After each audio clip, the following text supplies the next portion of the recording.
going to give you a quick demo of our CTN Network website, ctnnetwork.net. Join our community. It is free. You just type in ctnnetwork.net, and this is the homepage right here. And if you want to create an account, you would just click up here and create new account right here. Sign up with your email, or you can sign up with just clicking on Facebook or Google. So you can sign up with your Facebook account or your Gmail. So I'm already signed up, so I'm going to click in Gmail right here, and it's going to log me in. And as you can see, this is our homepage. Click on creators right here, and this shows you all the CTN family members that are content creators. Everybody is on here. If you want to go to one of their YouTube channels, for example, if you want to go to Crypto Talk Now, just click on channel, and it takes you right over to the YouTube channel for that particular creator. And you click on community. This is our community right here. We do have a forum, and this is a forum where you can post things, you can interact with one another. And there's also a blog right over here that we post our own content on. And if you click on CTN Studios, you can watch our live show and other content creators' live shows right through this CTN Studios. We do have advertisements for some of the content creators. There's the Crypto Smith, there's Waddy, the Crypto Hunter, and we also have live charts for the ISOs right in this box right here. We have a feature where you click on the heart if you want to donate to us. You can donate with Ethereum or Binance, BNB. And also, if you click on this button right here, we're going to have a call-in feature, which is already live. If you want to call us, just click on the green icon, the green phone icon, and click on call now. And during the show, between 9:15 and 10, when we announce it, when Max is on or when I'm on with Max, we will start accepting phone calls, and you guys can be live with the show. If you want to turn your video on, you can come on camera as well. So good stuff there. Now back onto the homepage. If you click on members, you can see all the people that are members here. All these people here, like Chaka just signed up, Gills33, Miguel. All these people here are members of our community. So you guys can sign up, and then you can chat with one another. So you can either click over here, message right here. So what I'm going to do, guys, is I'm just going to welcome him. I'll send him a quick message, and then I can click enter or just a little arrow.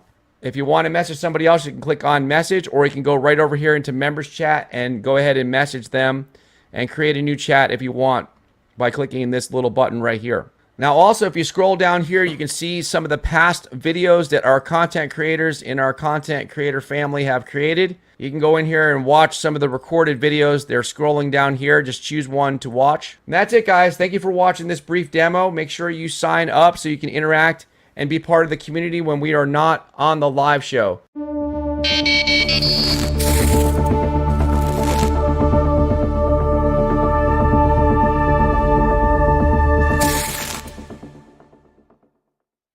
Singing this song, I see I was wrong. To chain you down, I was the clown. I'm singing this song, I see I was wrong. To chain you down, I was the clown. I know now what you're all about.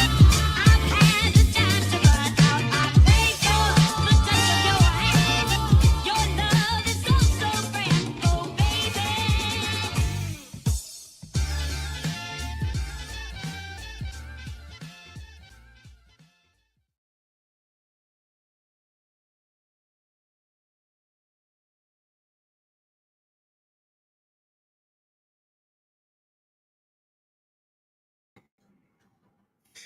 Hello, everybody. Good evening. Thank you for joining us here tonight at Crypto Talk Now.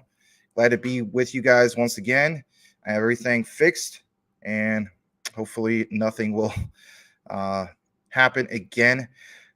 So without further ado, let's go ahead and welcome our wonderful community. Before we do that, I just want to say thank you to Henry Brown for the super chat. When you drop super chats, actually before the show goes live, because sometimes we have a little bit of delay. We have, we usually try to start like at 9 p.m. Eastern, 6 p.m. Pacific. But sometimes, we start like obviously 15 minutes after. And I just want you to be able to have your super chat properly recognized. Because of the delay, it's not going to show up but I did see that you dropped that, so I wanted to thank you. Sorry I'm not able to highlight it. It does go away after a certain amount of time. So I don't know if you want to just, in the future, maybe drop that as like as soon as you see like maybe the intro start happening, where it's like singing a song, that type of intro. You're more than welcome to do so. But if you want to drop it that way, do whatever you want. But at the end of the day, I still want to be able to recognize you the right way. So just a heads up. All right. But yeah, thank you again to Henry for his super chat and your ongoing support. Let's start things off with the first comment that I saw. There might have been other ones, which is from the one and only Boomer Effin Sooner. Thank you for being here, Mr. Effin Sooner. He says, Yoda Jedi Knight. So, I mean, again, because some of the delay, Jedi Knight, welcome as well. It's not showing up on here because of the delay. So anybody else that typed something before this one, again, welcome. Nothing personal.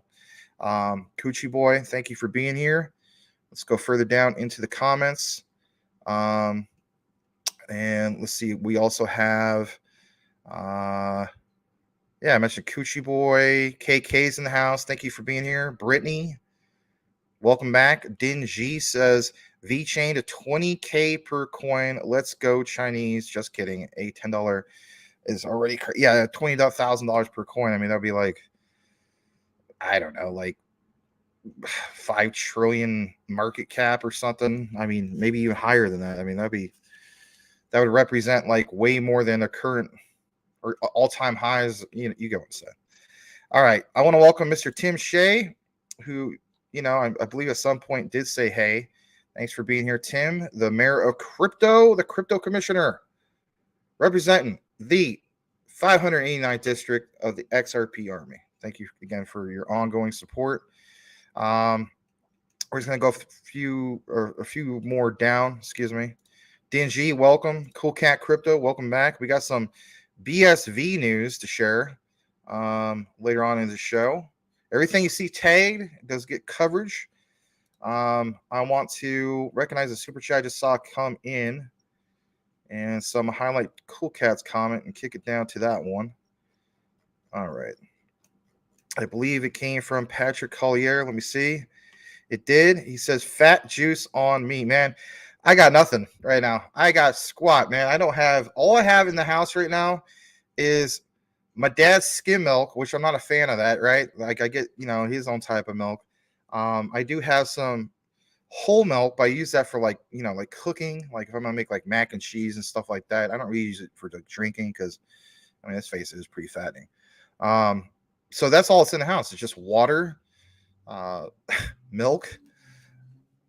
Yeah, so I down like a couple bottles of water. I don't know. Maybe I should force myself to get in that habit. Who knows? But yeah, I need to go get some fat juice at the supermarket later. Thank you for that, Mr. Patrick Collier. We appreciate you guys, your super chats, all that stuff. And whether you drop super chats or not, guys, we just really appreciate the community that we have here. It's been something else, to say the least. So, all right, I'm gonna go further up back into where we were at. I want to welcome a few more people. And I want to welcome Ahmed. Welcome back. I know Larry calls you Ahmed. Give us some clarification. Am I saying it right? Is Ahmed or is Larry saying it right with Ahmed? I want to welcome back GS as well as Mr. Elon Muff. I always think it's funny how Larry says your name on camera. Anyway. Good stuff, right? Okay, let's see who else is up in the house to welcome real quick. Obviously, Larry, thank you for being here. Glad to have you guys here. XXI Gaming, always good to see you, man.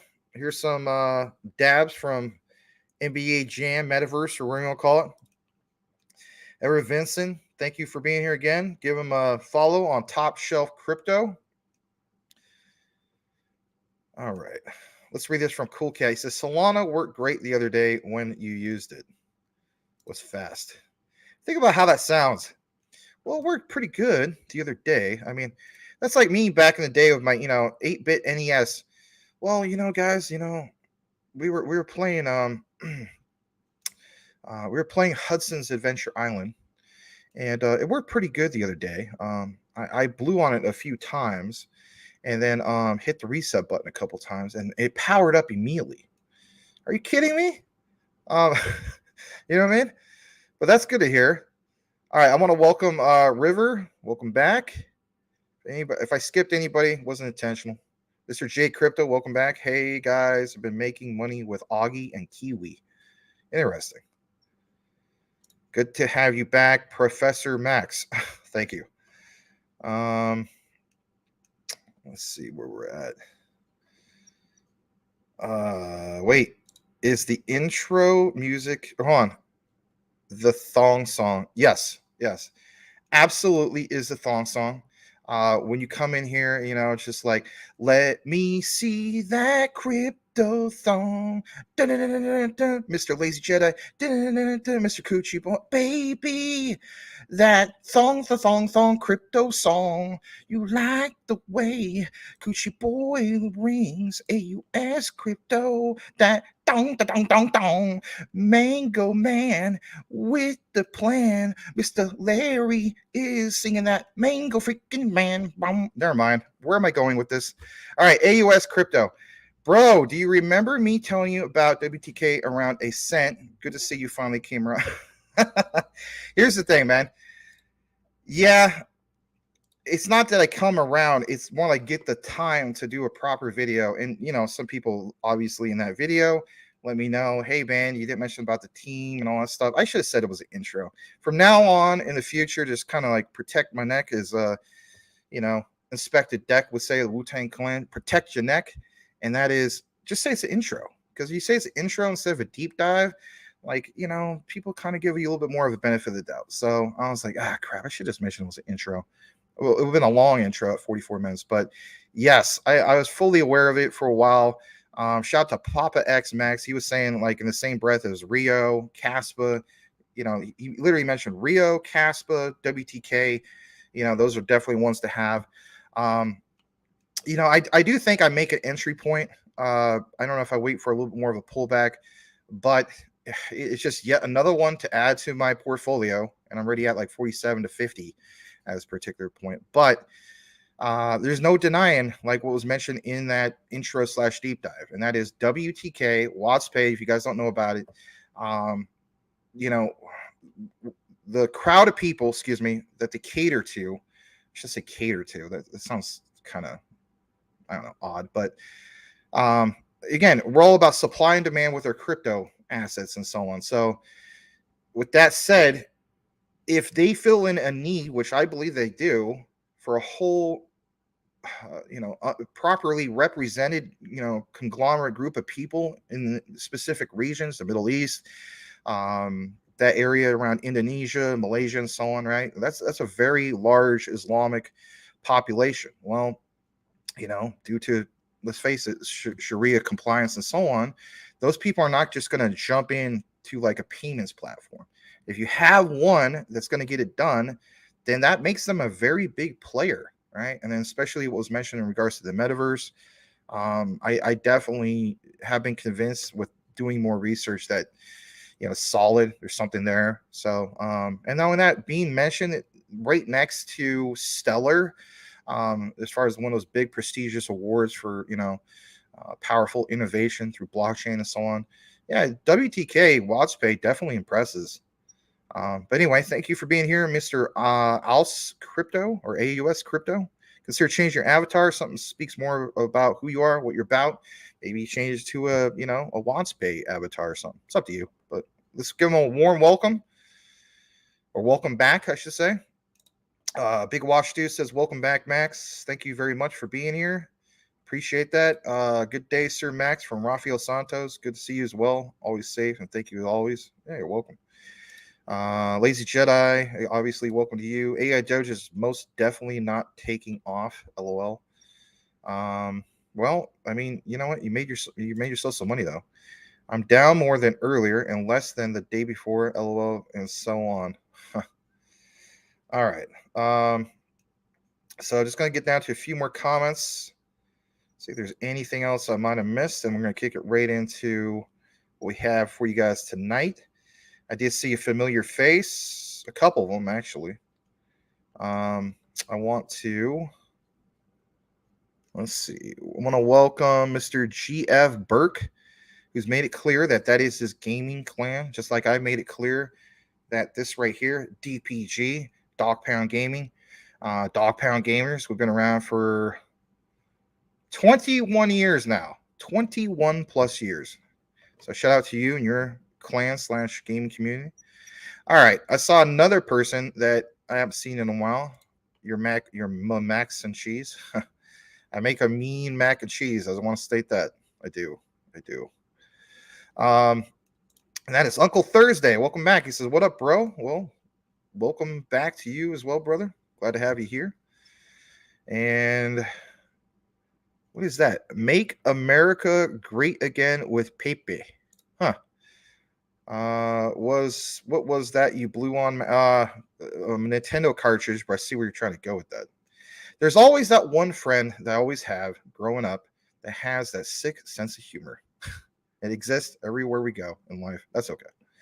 Don't mean no disrespect. It's just the way it is. I had a few of them. All right. Nelly there. Hi, Max. Hit the like up. Yep. But in reality, we all had, back in the day in the 80s, we all had that 8-bit Nintendo cartridge, and you had to, I don't know, blow on it for a while. Yeah, anyway. All right, so let's just kick it into what we have. Well, maybe not. No offense, Max, but I hated that song. Well, yeah, I wasn't wild on it. I mean, I liked what's his name, Cisco, when he was part of Drew Down as a group. When he went solo, and that song did get kind of annoying, but yeah, I still remember the lyrics. Yeah, you're the man too. You're welcome. All right. Stevie, welcome back. Greatest avatar in crypto. Learn and evolve. What up, folks? By the way, I want to give a shout out to this guy real quick. Learn and evolve, who is Darius Magruder. He's going to be starting his own channel soon. Let us know when it goes live. We'll be more than glad to feature it. And was glad to, kind of give you the hookup. So, yeah. All right. So with that said, let's go ahead and kick it into today's news coverage that we have for you guys.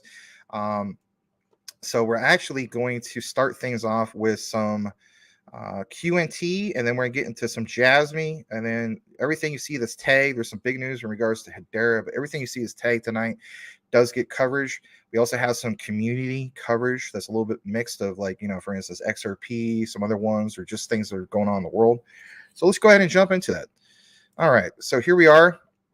And guys, like as I've always said before, is make sure you smash that like. Helps get the broadcast out to a broader base of people who may, who knows, start watching CTN and so on. All right, so let's jump into this, and here's the first one. And shout out to Quant Papa in regards to his coverage on this. All right, so here we are, and just double checking some settings, make sure I'm good. All right, we are. So it says technology working paper PDF. We're going to jump into that. Bank of England, page 16 of 59. Trust me, we'll get into some of the stuff. So in the past, we saw that Swift was talking with Gilbert Verdian, Martin Hargreaves, and so on, in regards to what Quant can bring to the table, and obviously we know when it comes to that, it's interoperability. Here's a particular presentation about like a platform model, and as you can see in the presentation, this that's referenced here actually comes from something that Gilbert Verdian outlined in regards to the digital pound. So, it says back on February 7th, and again, I'm showing this because this is roughly, like the other day on the 28th. But Gilbert is referenced here saying the digital pound, a new form of money of households and businesses. This outline was originally from February 7th, a few months back, but it's going to pound it home that much more because we understand that Quant, they're doing some big things, whether it's, working on this digital pound for, the UK, some of the recent news in regards to, Shenzhou, China, which is, I guess, apparently that has gone live as of, possibly yesterday. Maybe there's a slight delay, but within the next few days or so. We showed the MIT connection, the Quant connection, the IBM working with them and so on, right? So some big stuff going on in regards to that. We're going to show you this next particular slide, as it shows right here. Bank of England, Figure 9, the API layer shows API gateway, load balancing, all this stuff, right? So security standards should be built into the API layer. And what says on the bottom, API authentication and authorization methods would need to be complemented, with security controls that prevent distributed denial of service, which is DDoS attacks, and I hate those things. Running a gaming organization, right? We would get DDoS, and we had to put some anti-DDoS measures in. You have to call up the server company and let them know what's going on, or that actually they're already ahead of it. They let us know, hey, we blocked the DDoS attack, but those things suck, right? Anyway, authentication involves verifying the credentials of parties involved, while authorization involves identifying the services given, which is PIP or ESIP, has access to. Open standards like OpenID and OAuth might be used to implement authentication and authorization functionality in a standardized, basically, environment. Now, what I want to show you here, I'm going to close it out for just a brief moment, is a little bit more about what Gilbert was talking about in regards to some of this. So I want to jump to that particular page. And, here's some of, I guess you could say, some of the juicy stuff. So this is on page 16. It comes from the Digital Pound Technology working paper. Again, shout out to Quant Papa for providing some of the information in regards to this. But look what's referenced here in regards to the Bank of England. So the PIPs function as a gateway to the CBDC ecosystem, offering users digital pass-through wallets to interact with and manage their CBDC holdings. eSIPs might provide non-payment value-add services such as business analytics, budgeting tools, and fraud monitoring. Look what's highlighted here. It says, we expect in-store, online, and peer-to-peer payments to be initial focus of UK CBDC. Over time, a broader range of payments may be enabled. You got to understand, this is Gilbert Verdian presenting this basically on this particular one of the Digital Pound technology working paper. We understand that quant connection. So, for people saying, they're not a big player in regards to this, I just think that's obviously they're mistaken. Now, look what it also mentions here. It says, as such as upon introduction, the CBDC system would support two essential types of payments. As we know, person to person, which is P2P, but it also says P2B, both in-store and online, and P2P. Over the longer term, innovation and evolving users needs may be mean to a broader range of CBDC payment types that could be offered. Here's an example. Offline and cross-border payments could support public policy objectives, but it might take time to deliver given the technological and operational complexities involved. Here's another example. Batch, split, and micropayments are additional payment types that could help to support innovation and meet user needs. CBDCs would be accessed via smart devices and cards. We know about some of these particular things, but it says the Digital Pound CP outlines how users would interact with their CBDC holdings. Users could access CBDC through wallets on smart devices. This means that they would be able to open a wallet using these devices, which would enable them to manage their balance, make payments. But check out this next part, right? And I'm going to highlight this. Smart devices might include smartphones, laptops, Internet of Things. We're always talking about the Internet of Things, right? Devices and even wearables. Not everyone has a smart device or finds it easy to use one. So users could have a physical card option for CBDC payments. Now, when we jump back to some of this, you see it right here, the Constellation BD, this particular PDF, right? And we got into all this stuff, okay? So on this particular next one, let me just take a moment to show this as well. Gilbert Verdian went into, more detail, right? He did an actual thread about this. And, for some of us who really know about some of this stuff, okay, great. But there's a lot to be said. We've been covering this since, last year. And it's especially when it comes to this whole concept of look out for quant with what they're doing with CBDCs, especially approaching summer of 2023. We're already approaching that. And, they already have things going on, for instance, with LACchain. They had that beta, testnet and so on. A successful pilot, if you will, when it came to LACchain, dating all the way back to March of 2022. So with that said, it's like, well, they're obviously doing a lot of this work, not just in one particular region, but all over the world. So let's take a look more in regards to why he's so gung-ho in regards to the digital pound. Whether you're in favor or not, I'm not saying I'm advocating for it, but nonetheless, let's take a look into this. So it says, why would we need a digital pound? And, that's a great question, right? Everybody, brings some of these use cases up like, Max, this stuff is the devil. I hate seeing some of these things and so on, right?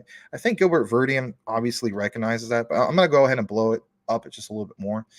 So primary motivations: ensuring the role of the UK central bank is an anchor for confidence and safety in our monetary system, promoting innovation, choice, and efficiency, fostering stability and growth with access, innovation, and choice. Look what's mentioned here, right? Primary motivations, and, it's kind of like, again, part of the picture, what he said. As you get further into this, it says the digital GBP, right, could, which I imagine stands for Great Britain pound, could improve resilience as an additional payment rail.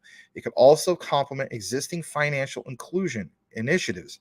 Using the digital pound to improve cross-border payments is an opportunity, but would take time to require international cooperation to deliver. Hence why there's such a big push for this clarity, right? Now it says the technical bit of a CBDC, functional requirements needed to integrate with the existing financial system and payment rails. You have some of this outline that's here. And here's a summary of just that.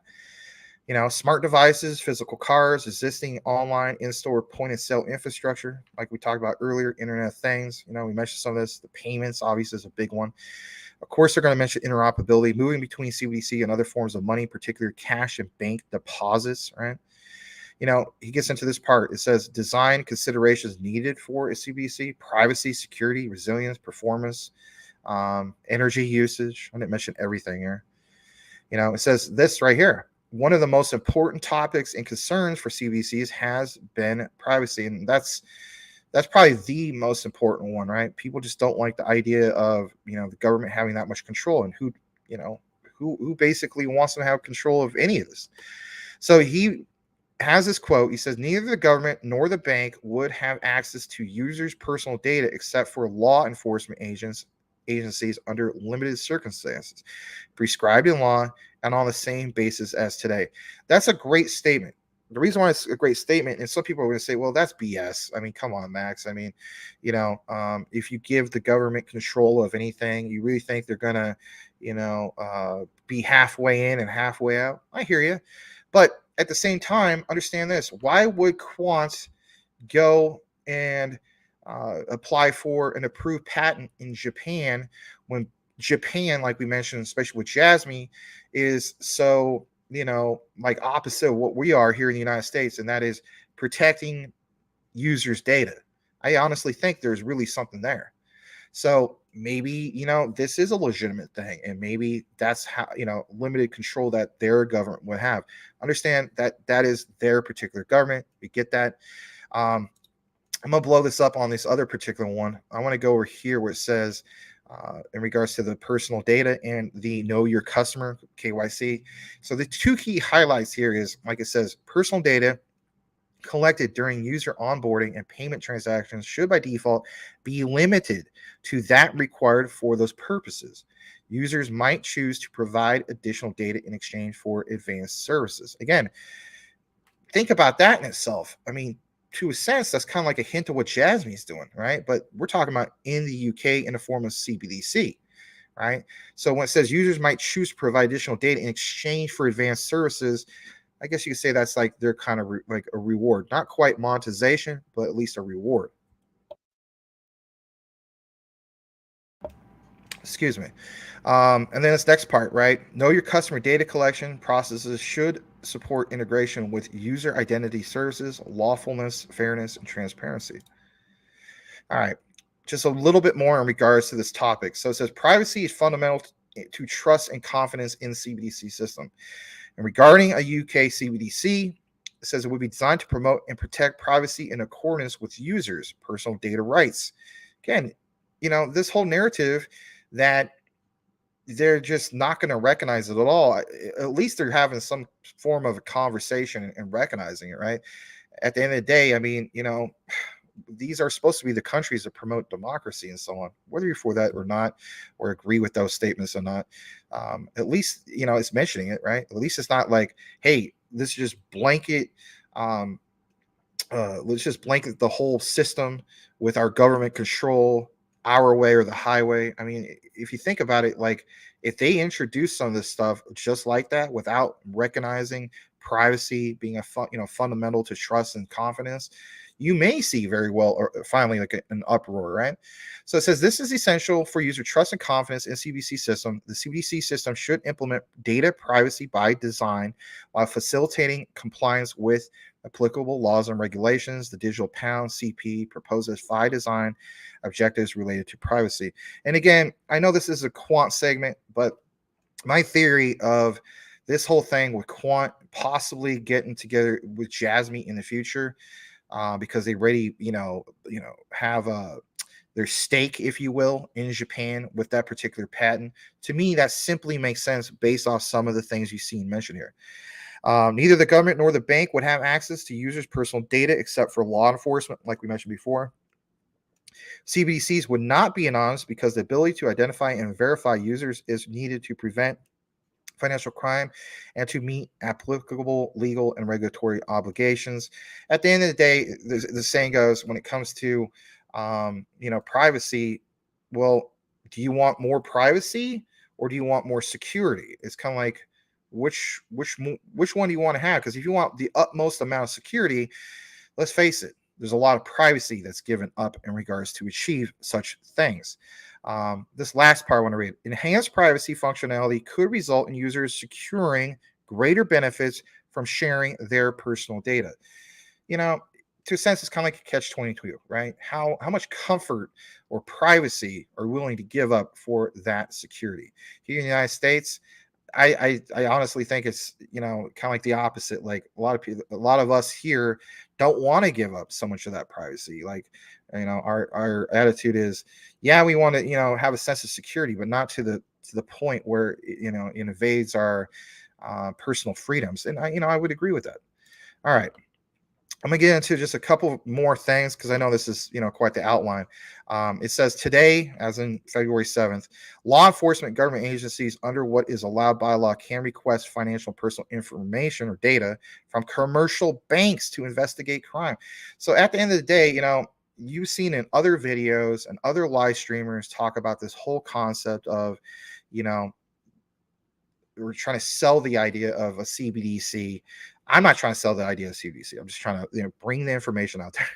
But they do make a great point in regards to, they can stop finally like money laundering and things like that, right? To invest crimes and so on. It says the law and the same approach will still apply to CBDCs.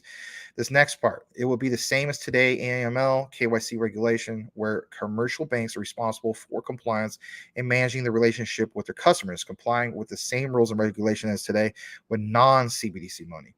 And then on March 9th, he mentions, as a Gilbert Verdian, in regards to a reference to the House of Commons, we understand that, they're big on, that's like, the UK's version of Congress, if you will, to pass legislation and so on. Research, briefing, and parliamentary considerations on the digital pound. And this dates back quite a while, right? And then they had another briefing back in March. So anyway, I wanted to show you guys that. And I want to also thank Quant Papa for providing this outline, because at the end of the day, it gives you an outlook of like why all this matters. Like even this right here, Swift's head of innovation, Nick Kerrigan. I have showed you guys this a while back. If you missed it, we're going to play this just real quick. This is, I guess you could say, the icing on the cake. So let's share this. And here we go. And so the challenge we've set ourselves at Swift in this context is to try and make this all work together. All right, I realize the volume is not that loud. That's the highest it goes, unfortunately. Hopefully, Quant Poppy can get the volume a little bit louder next time. If he can, I'm not complaining too much. I'm going to full screen this. Here we go.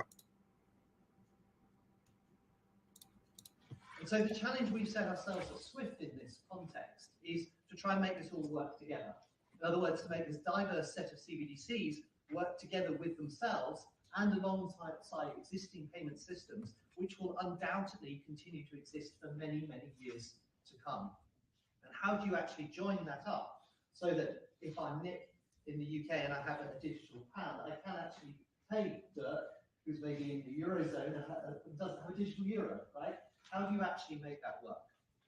So we address this in a few ways, and I won't get to the detail of this slide, but I think the key thing to take away here is we need to create interoperability. Interoperability between these different forms of money and interoperability between the different technologies that support them. We work on this in three different ways. One is to get involved in industry initiatives. And so the challenge we've set ourselves at Swift in this context. Excuse me. So let me turn that off. So with that said, I mean, we showed this before. You've heard those particular interviews from GV, Martin Hargreaves, and so on. Last time they went to Sibos, they met with some people from, or talked with some people from Swift. So Swift is definitely talking to Quant. Some people feel as though like, well, so what? They're talking with them. They talk to a lot of people and so on. Yeah, true. But when you see guys do presentations, like you saw in the screenshots, where it literally shows that particular, was it the digital? Let me bring it up again. The digital pound technology working paper, for crying out loud, in a presentation format. Representative from Swift literally mentioning, as you saw right there, the whole concept of interoperability. Is mentioning it numerous times, and their presentation in PDF format, showing slides, referencing, Gilbert Verdian's, outline, if you will, in regards to getting this all together. I mean, at the end of the day, like the saying goes, you can, connect the dots and draw your own conclusion. All right, I'm gonna kick it into the comments once again because that was quite the outline. We do have obviously a lot more on our lineup that we're going to get into, and if anything, let me see where we're at on this. Just a second. Yeah. So on this other one in regards to Quant, I think I'm gonna say that for another day, and I think the next segment will be Jasmine. So, yeah, let's like I mentioned before, I'm sure at some point, Learn and Evolve, right? AKA Darius Magruder will let us know about his channel. Cool stuff. Let's go further down into the comments. Mike, I almost said Michael Moncler. Mr. J Crypto says, y'all buy some Augie. It's so cheap, not financial advice. Okay. I don't even know what that is. Is it a meme token? What is it? All right. Lazy Jedi says, Learn and Evolve, giving everybody a dab. Cool stuff. Salamander, welcome. Thank you for getting the algorithm going for us. And of course, Stevie, glad to have you here. Kid Grebo, peace, Max. Peace to the chat. Peace with you as well, man. Blackwood, glad to have you here. All right, guys. Yeah, absolutely. Let's try to smash that like if you haven't done so already. Let's see how we're doing on the likes. We're doing pretty well, I guess. We have about 43, 44 likes. All right, let's go further into this. And let me turn off this notification I got to install my graphics drivers. I just updated them last night. I don't want to do that on the live. I'll be rugging myself. All right, so going further down, Ahmed says, playa.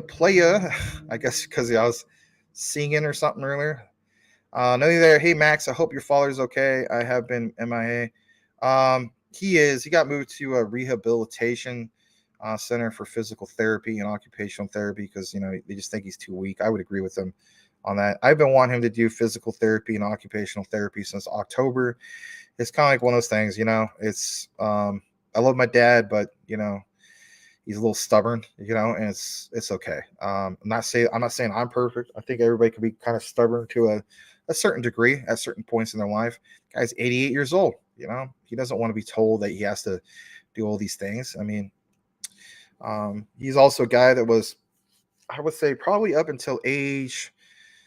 Oh man, I'd probably say up to about age 63. He used to be in like really good shape. Like his whole life, he used to be like really active, in shape, athletic.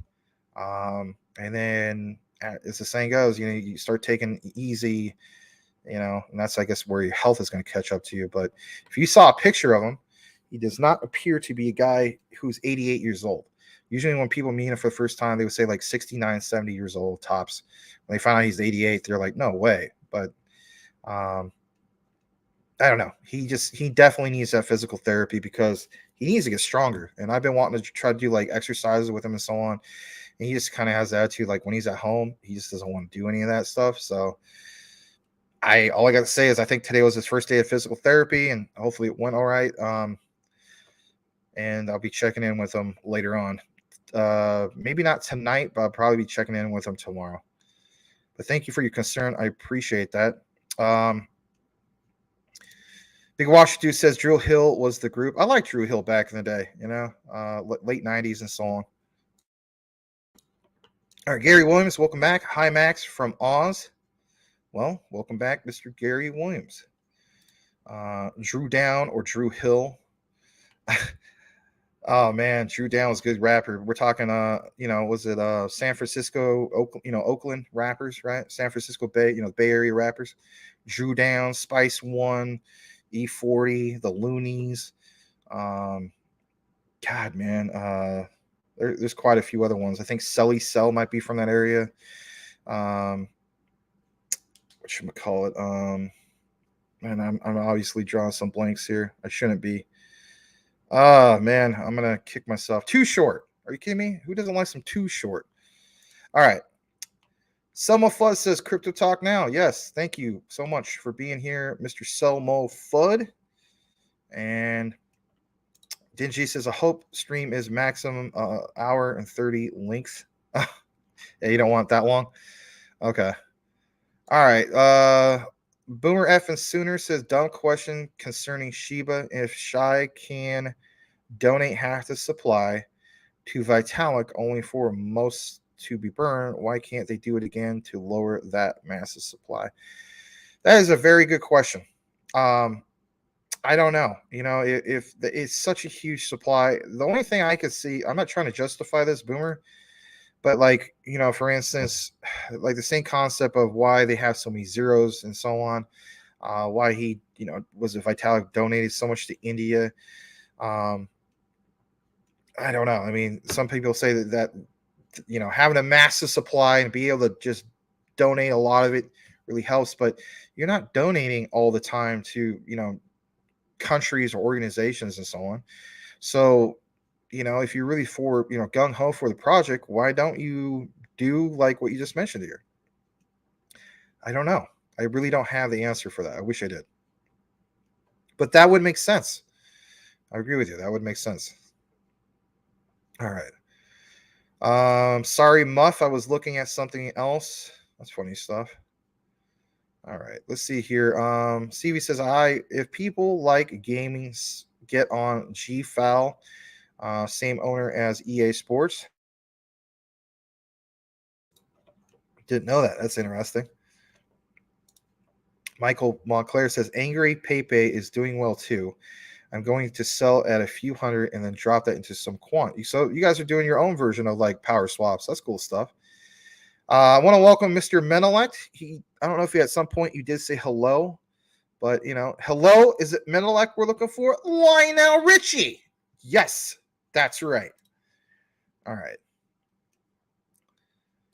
Burke says Pepe measured move is 60% from this flag it created. Money flow started to curve up, oversold on many time frames. Let's hope. Okay. Cool Cat's got the steak and cheese. Maybe he's gonna have like a Philly cheesesteak or something, right? That sounds good. Shout out to Philadelphia 76ers and Joel Embiid, who was just named earlier today as the 2022/2023 season NBA MVP. All right. Burke says, well, I didn't know you could stake it. I go look. All right, let me see what else you guys got, specifically speaking. You guys got some good comments. QNT is the brains of the QFS. You know what, Menelek? I don't know if you're willing to do it again, but a while back you had a kind of like a breakdown. Like, Quant was the brains. I don't know if you said something like, XRP was like the body or the blood, I guess, with liquidity. But you had like a whole outline. It was really well mentioned. And in the past, with your Twitter account, you couldn't I believe you couldn't share anything. Like, you had it locked. But now I saw that, you have things set up a little bit differently. If you're willing to, if you don't mind, post all that again. And if anything, I think what I'll do is I'm going to retweet it and maybe even pin it, because you did a really good job of, outlining that. All right, Mr. AU's Crypto. See you guys. Got a bail. Lunch is over. Oh, no problem. I understand. Take it easy. And let's see here. Wow, thanks, Patrick. Yeah, thank you, Patrick. I didn't see that until now. Thank you for donating another membership to, the wonderful river. So very cool, man. Very, very cool. Let me see if it shows up on the other screen. I guess at one point it did. So that's cool stuff. All right. We're just going to go further down into a few more comments. And we're about 47 minutes into the show. Not too bad. Michael Montclair says they need a new, cheaper gas fees than ETH. It's complete BS how much Vitalik is so damn greedy with fees. He'll price himself out of the market soon.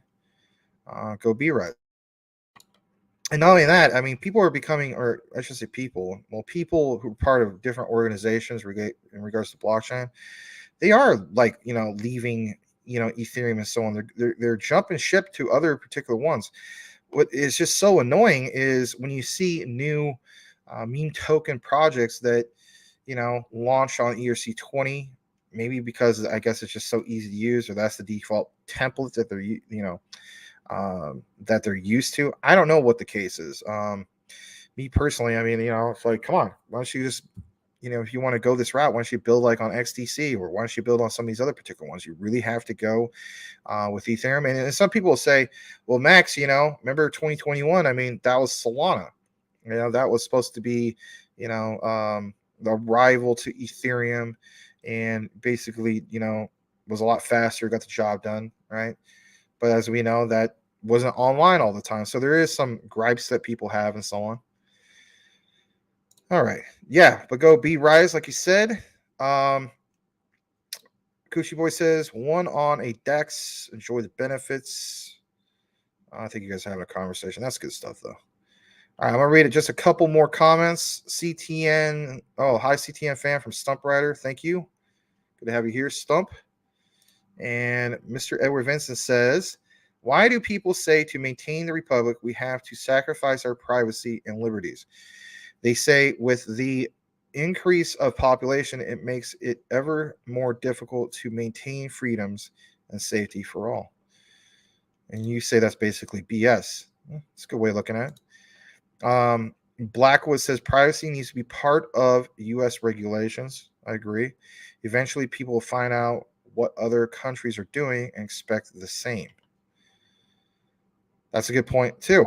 You guys have some good intellect here, whether it's from Mentellect or not, right? Big Watch 2 says, I thought the high gas prices were supposed to be addressed by the last ETH upgrade.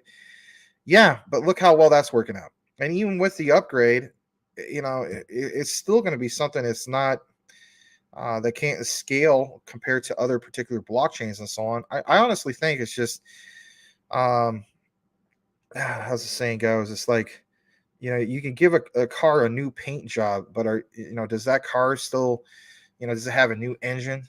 Does it have new parts? No, that could be very well the case with Ethereum.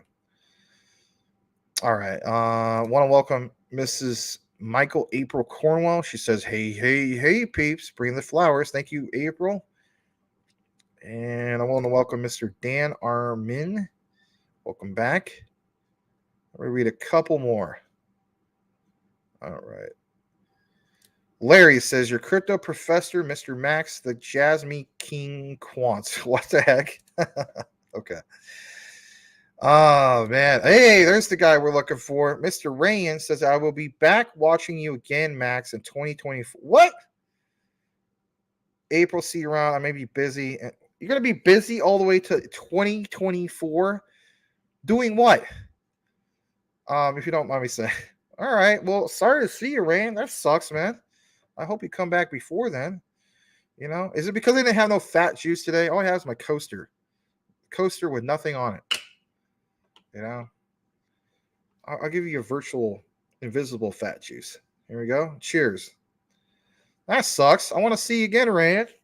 Place won't be the same without you, man. But you got to do what you got to do. All right. Kevin Dolly says, love the channel. Well, I love that you stopped by. Thank you for being here. All right. With that said, we're kicking into the next part of our coverage, which is Jasmine. Smash that like if you haven't done so already. Let's go ahead and talk about some Jasmine. All right. So with that said, let's go ahead and share this. Here we go. And I'm going to come back into the frame. All right. On this particular one, this comes from a guy who's, covers Jasmine, obviously.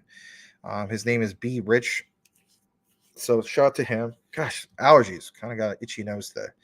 So Jasmine will participate in Team's Web3 Summit held from May 17th to the 18th. Hara will also appear as a speaker. He's looking forward to what kind of speech content, it will be this time.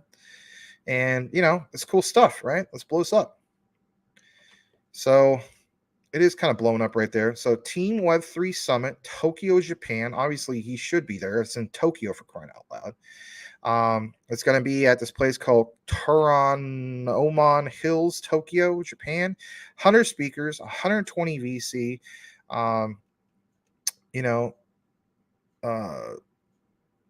Investors says 60, exhibitors, 140 or 150 influencers, 50 media, 50 countries, right? That's cool stuff. So we're probably going to jump into this outline, and I'll see if I can interpret it. I meant to have this part ready earlier. I don't know why it wasn't primed and ready to go. So here it is. I'm sure you guys can see this. You can't. So let's share this. All right. So here it is. And, pretty nice site, to be honest. It's going to be in 14 days, 14 hours, right?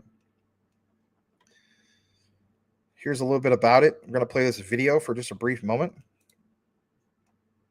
All right, hold on a second. We might just actually play it from the source itself. Give me a second on that. Yeah, let me refresh this real quick. Because, because that way I can see how long it is. Team Web3 Summit. Give me just a second. So on this one, Web3 Summit. Split up real quick.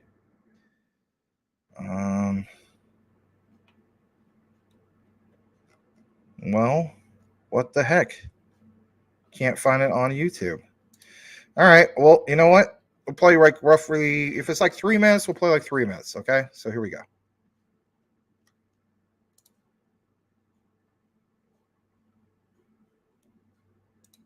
And there's no sound. Boy, gotta love something like that.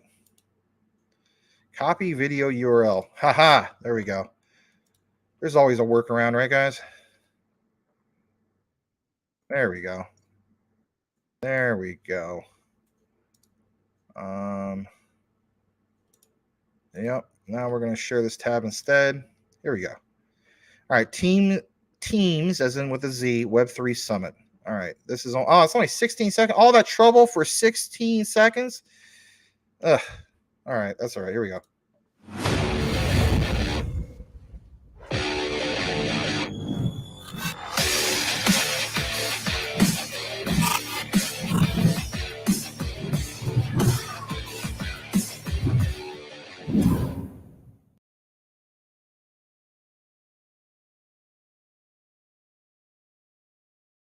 That was so not worth it. But I mean, at least you got to see a quick video.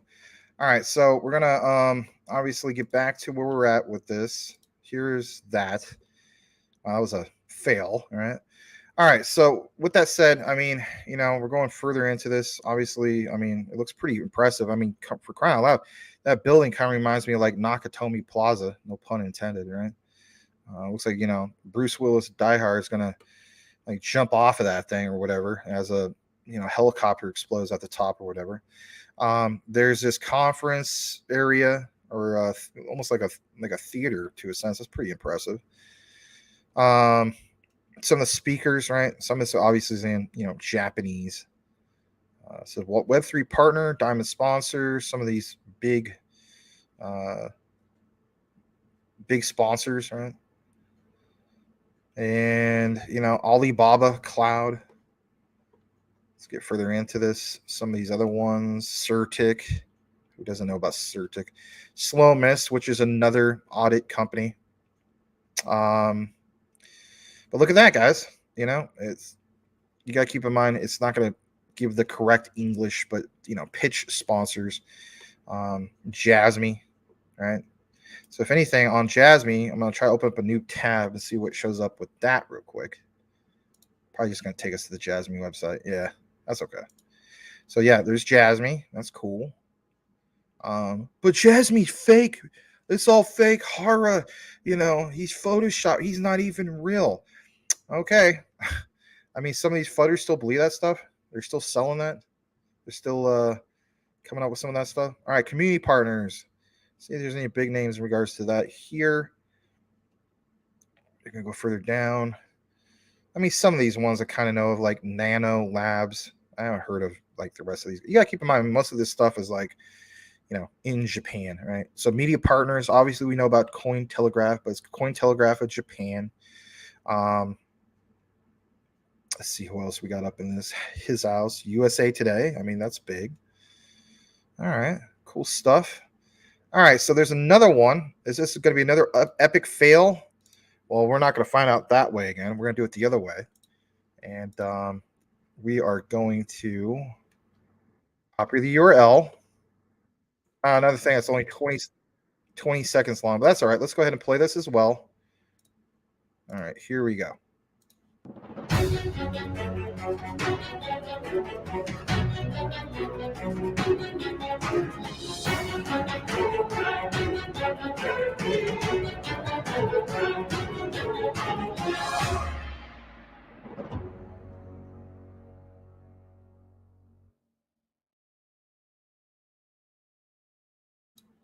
That was kind of cool. All right, so there's that. We're going to jump into a little bit more that they have here. But I mean, it looks like it is a big deal, right? And you do appreciate that, Jasmy is going to be all up in this as well. And think how much more exposure they're going to get. I mean, if anything, I would hope that somebody could be there and record some of it if they will allow that, of course. You got to keep in mind different culture and so on. There's going to be obviously these exhibits, right? Like they're going to have a booth, I would imagine. VIP conferences, red carpet gala, whatever you want to call it. All right, so that's cool stuff. Glad to show that. Let me see. I'm not even on the page anymore, but that's okay. I was just trying to see if there's anything else from there. So we're going to wrap that part up. And let me see what else we got for you guys. Give me just a second.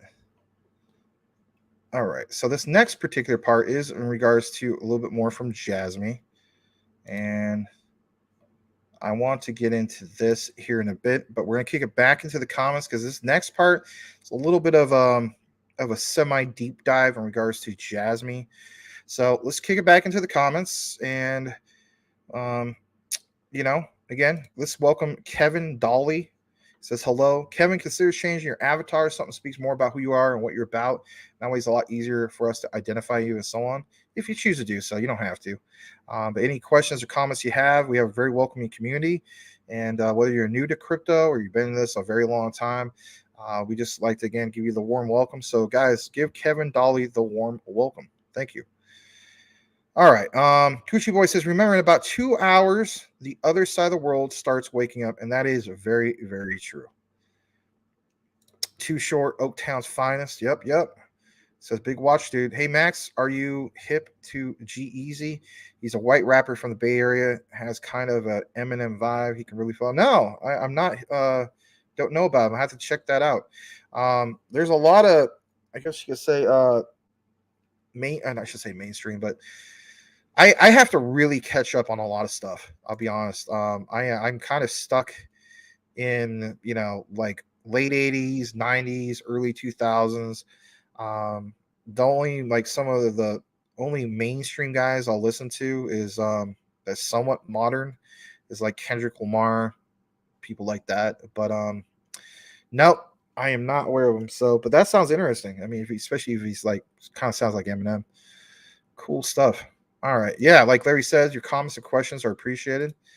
XTC Titan said he added Scallop to the portfolio. Amazing project. Crypto to fiat API for all exchanges to utilize low supply microcap, tons of room to grow. Yeah, we heard people talk about Scallop a few months back. So thanks for dropping that, XDC Titan. Always love your avatar and cool name. All right. Risket Biscuit says, Quant, welcome back, Mr. Risket Biscuit. And all right. Hey, XTC, someone was talking about that a couple months ago. Yep. See, Tim Shea remembers. I do too. Blackwood says gas fees are worse since the upgrade. The sooner ETH is dethroned, the better. I mean, yeah, and if anything, it will allow, some people say, well, what about, how Bitcoin, Ethereum represent about 80 to 81% overall crypto market. I mean, if it's dethroned, isn't that going to like be bad for crypto? No. It just means that there's going to be a new, queen, right? Let's face it, because BTC is still considered the king as far as market cap goes. But yeah, I'll give a chance for another one to come in, and we'll see what happens with that. All right. Brittany. Wow. Brittany came out with something. It's like, Papa Doc, what you gonna do? So Brittany, hey, how about that, right? Brittany with the big comment. Rain will be on the toilet until 2024. Well, Brittany, I knew you'd come around at some point. Wow. All that was building up inside of you all this time watching the show. And just like, as the saying goes, like a pressure cooker, just building up. Boom! There's a comment that I never expected to see from Brittany, but it was such a great comment.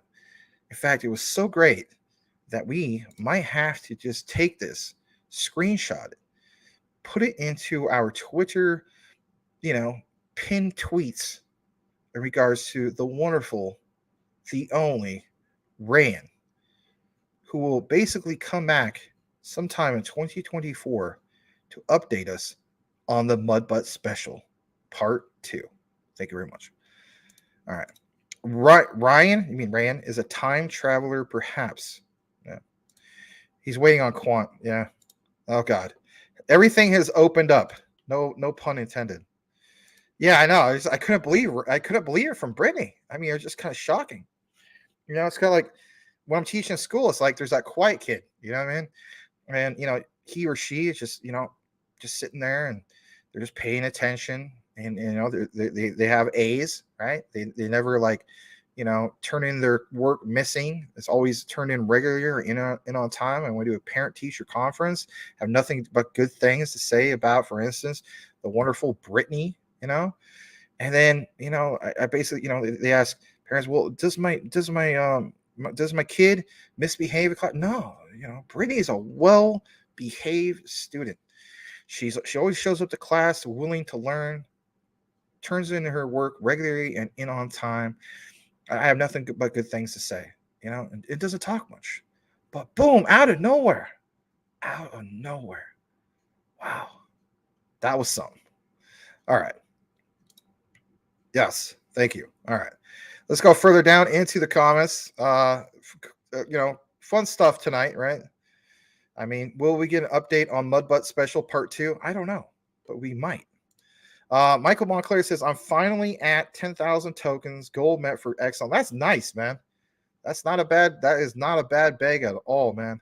Congratulations on hitting your goals. All right. You're stuck in the 70s disco. LOL. I always wanted to have a disco ball for some reason. When we first moved to this house back in 1996, my mom, she used to have some pretty cool friends, to say the least. There's this one lady I used to love dancing with all the time.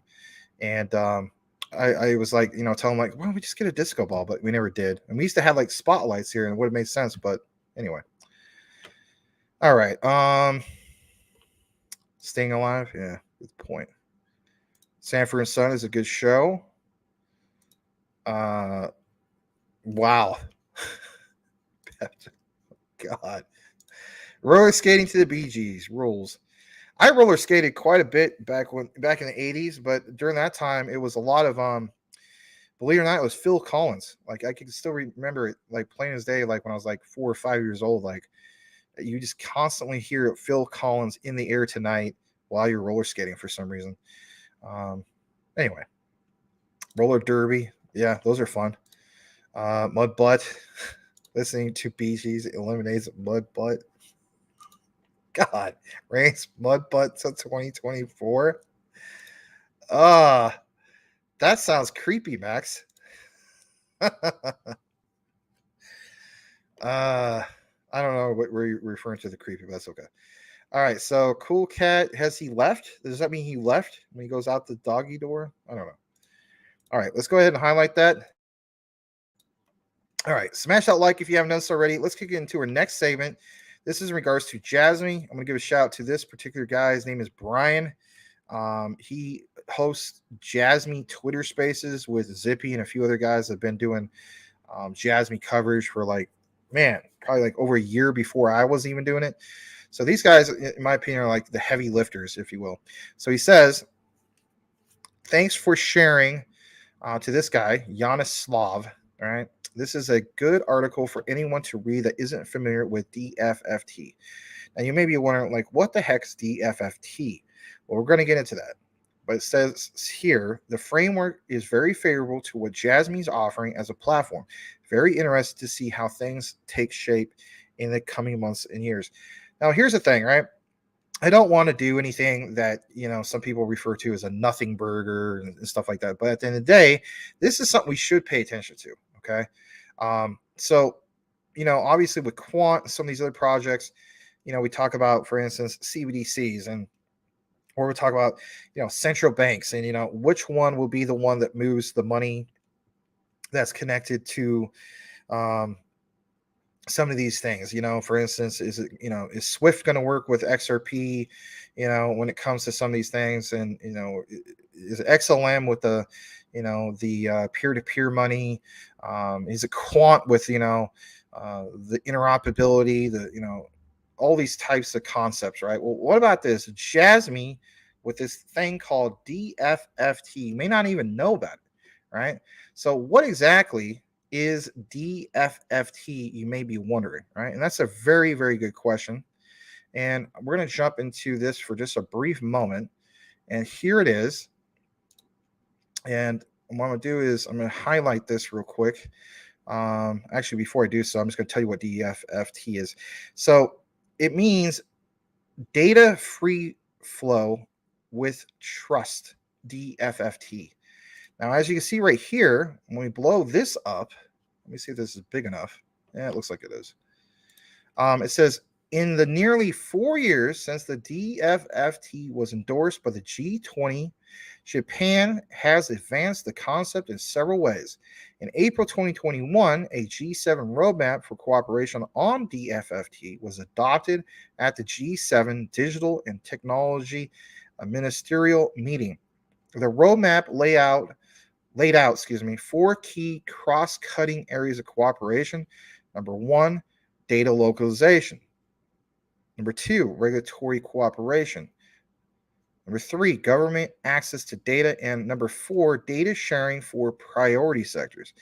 Now, back in May of 2022, this roadmap was built upon the new G7 action plan for promoting data-free flow with trust, which reaffirmed these 4 areas of cooperation while adding focus to fostering future digital regulatory interoperability, promoting DFFT in the context of digital trade, and sharing knowledge about international data spaces and emerging interoperable data sharing architecture.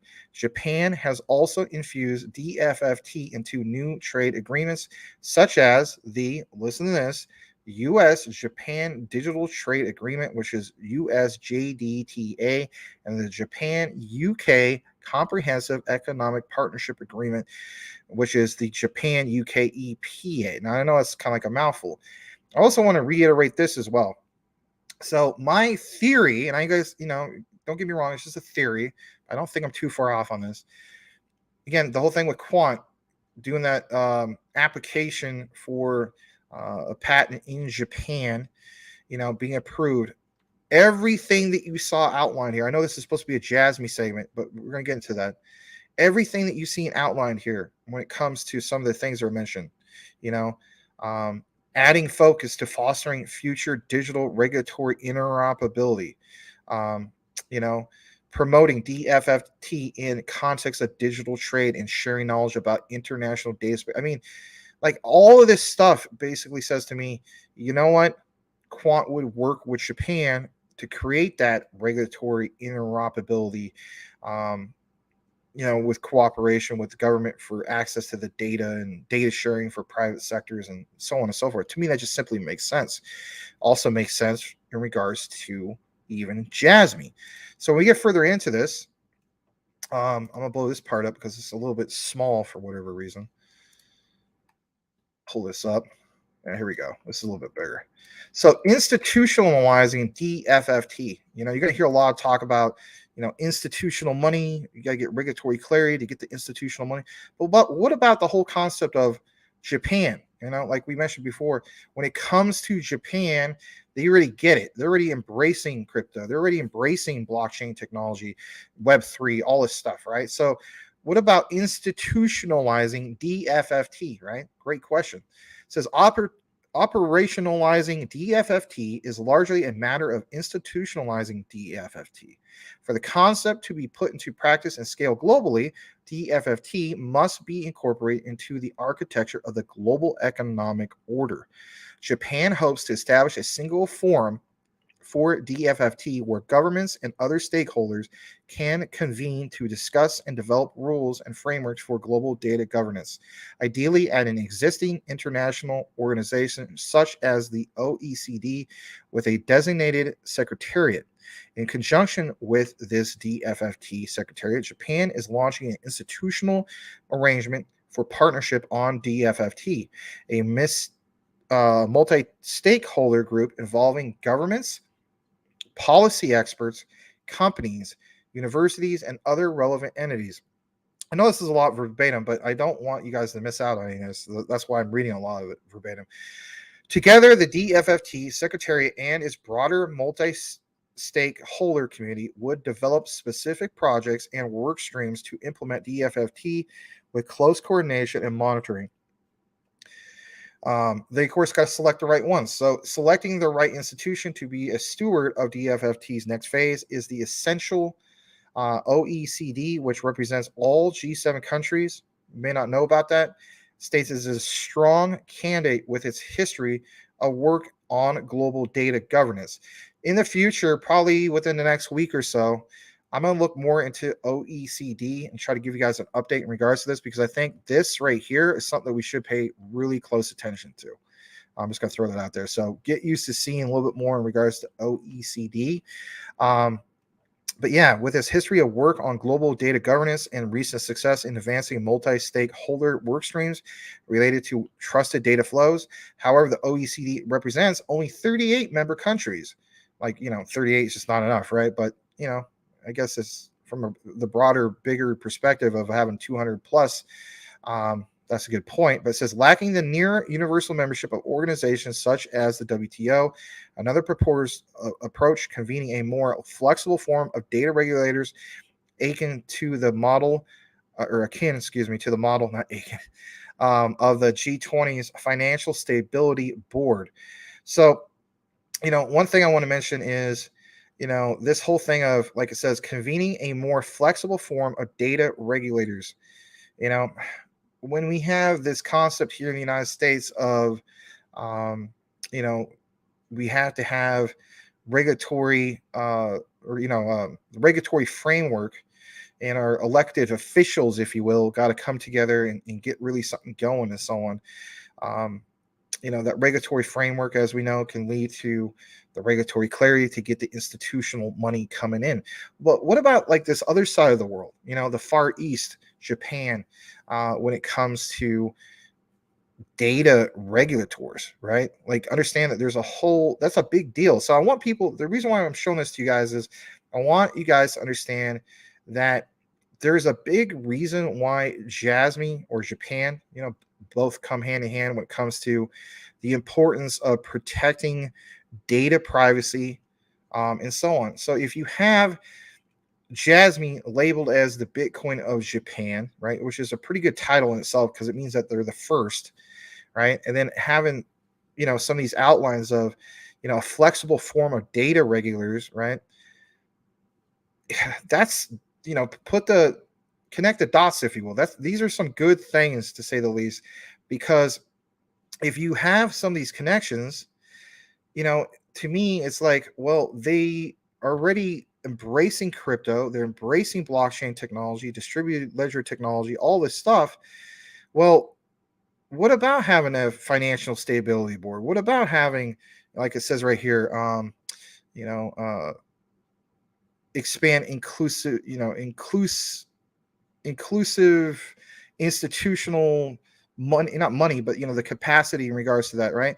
How is it you're going to make everything inclusive? Well, you got to have somebody that's going to be regulating the data, if you will. So, it's one thing to have, for instance, Jasmine with their blockchain technology through Hyperledger Fabric, for instance, but it's another to have an actual board or committee that's going to come together in regards to some of these proposals, as you can see in regards to the DFFT. Now, it says whichever approach is adopted, the institution that is selected to house DFFT must be made up of similar like-minded and ambitious countries and organizations. Hence why Japan is definitely towards the top of that list, because of how ambitious they are in regards to, embracing all this, Web3, you name it. This institution should serve as a focal point for disparate conversations on data governance occurring in global forums such as the WTO, OECD, G20, and G7, as well as plurilateral groupings such as APEC and even the IPEF. So I wanted to point that out. We're going to jump back into another part of this, and I'll blow this up as well. Hold on just a second. All right. So there's been some recommendations since then, right? And if anything, what are some of these recommendations? To me, this is pretty big stuff, especially if you hold Jasmine, or especially if you're just a person that understands that, again, it's not just so much about Jasmine. You could definitely interject like Quant because of the interoperability. So the recommendations: Japan has the opportunity, guys, listen to this, to leverage its G7 host year to operationalize DFFT by having the leaders of the world's largest advanced liberal democracies endorse an institutional framework for implementing data governance concept. This is massive. You were wanting to listen to something that, when is Max going to get to some of the juicy stuff? This is the juicy stuff, plain as day, because, like I mentioned last week, it's like we're talking about, Brian Armstrong, with Coinbase. Then you saw a little bit from even Hedera, with some of those board meetings, right? You even saw Danelle Diston on Bloomberg. I mean, it was just like, who's the next one's gonna like pop up here? And I think we even saw a little bit from in regards to Ripple and so on. But the point is, while we're trying to figure things out, especially here in the United States, which, some people are like, man, we're never going to figure anything out. Well, what about like, Europe and so on, right? Are they going to get together and so on? Well, it seems like the ball is starting to roll as far as in that right direction, right, to get things started. But put that aside, there's a country, a region in the world who they already get it, and they're already implementing things, and they're already embracing the technology and so on. So again, introducing Japan to the big mix, right? So having the leaders of the world's largest, and so on, endorse an institutional framework for implementing the data governance concept. The CSIS economics program recommends that Japan take the following steps to move DFFT forward. And you read it right on the screen. When is this, Max? Is this in 2024, 2025, 2026? No. It is this year. Are we not paying attention to this? It's this year.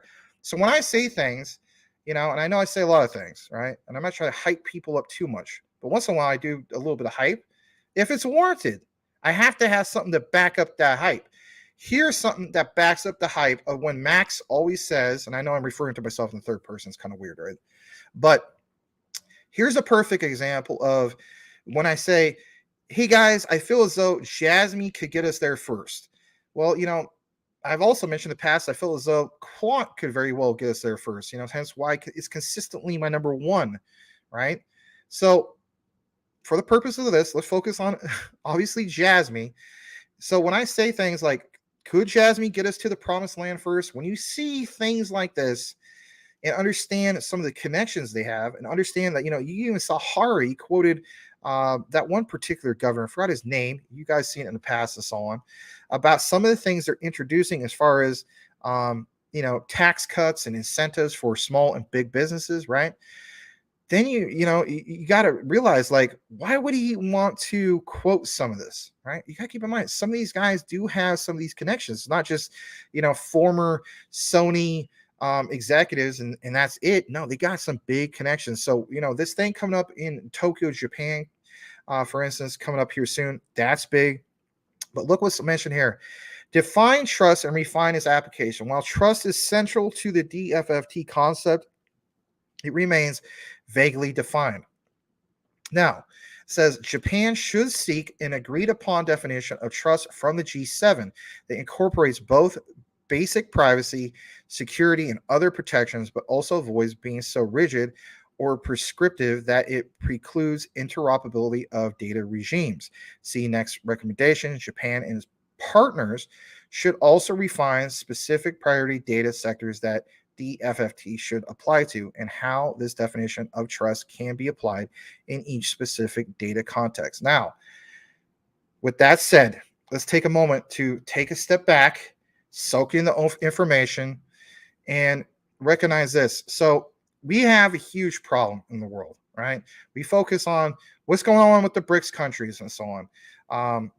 BRICS as a collective conglomerate group, basically together, is a real threat to the United States, is as far as GDP power rankings, right?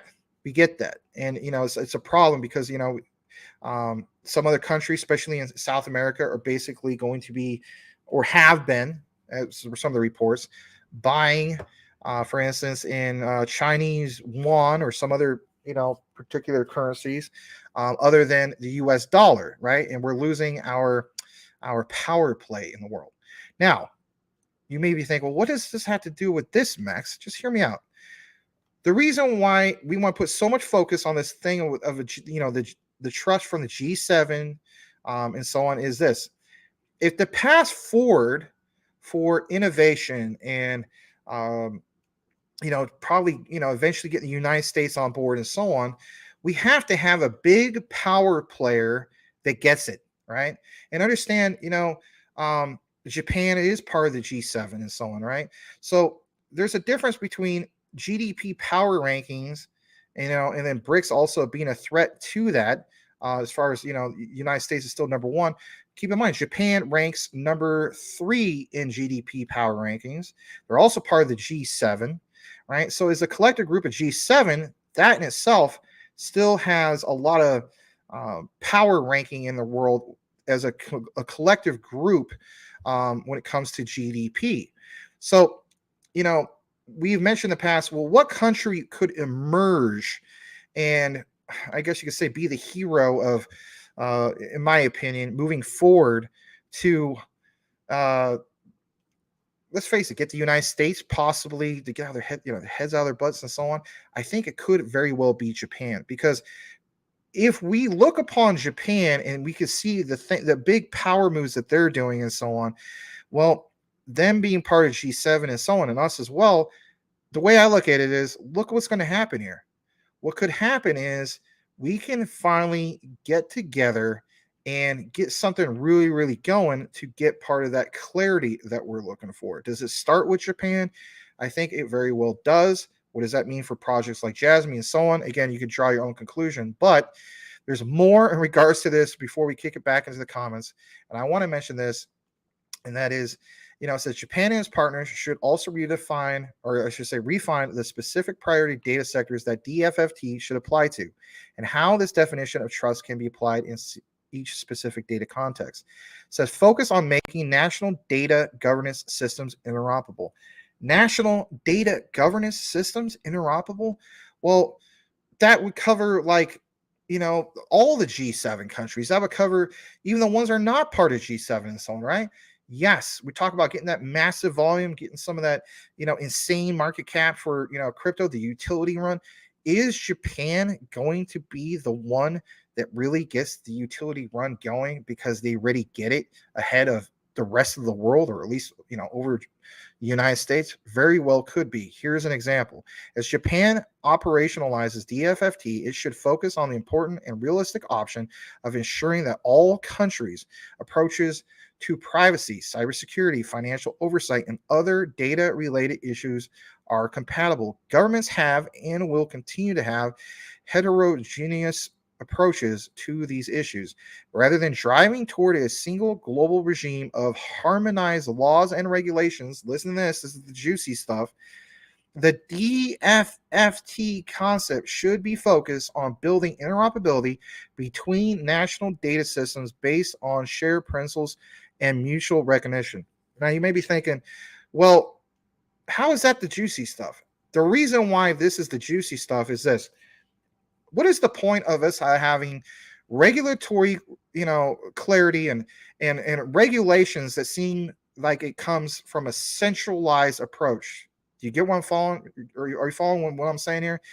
If you put laws into place that sound like, the concept of a central authority, it's kind of like damned if you do, damned if you don't. I mean, if Bitcoin came out of, a white paper because it was a beautiful concept of, decentralization, and then we have the governments of the world coming together, basically speaking, and I'm going to stop the share on this particular one, coming together basically, and, it's like, we're going to have one main authority. Some people say it's the World Economic Forum behind the scenes. Could very well be. But the point is this, having one main authority laying down the laws for all the countries, does that sound like decentralization to you?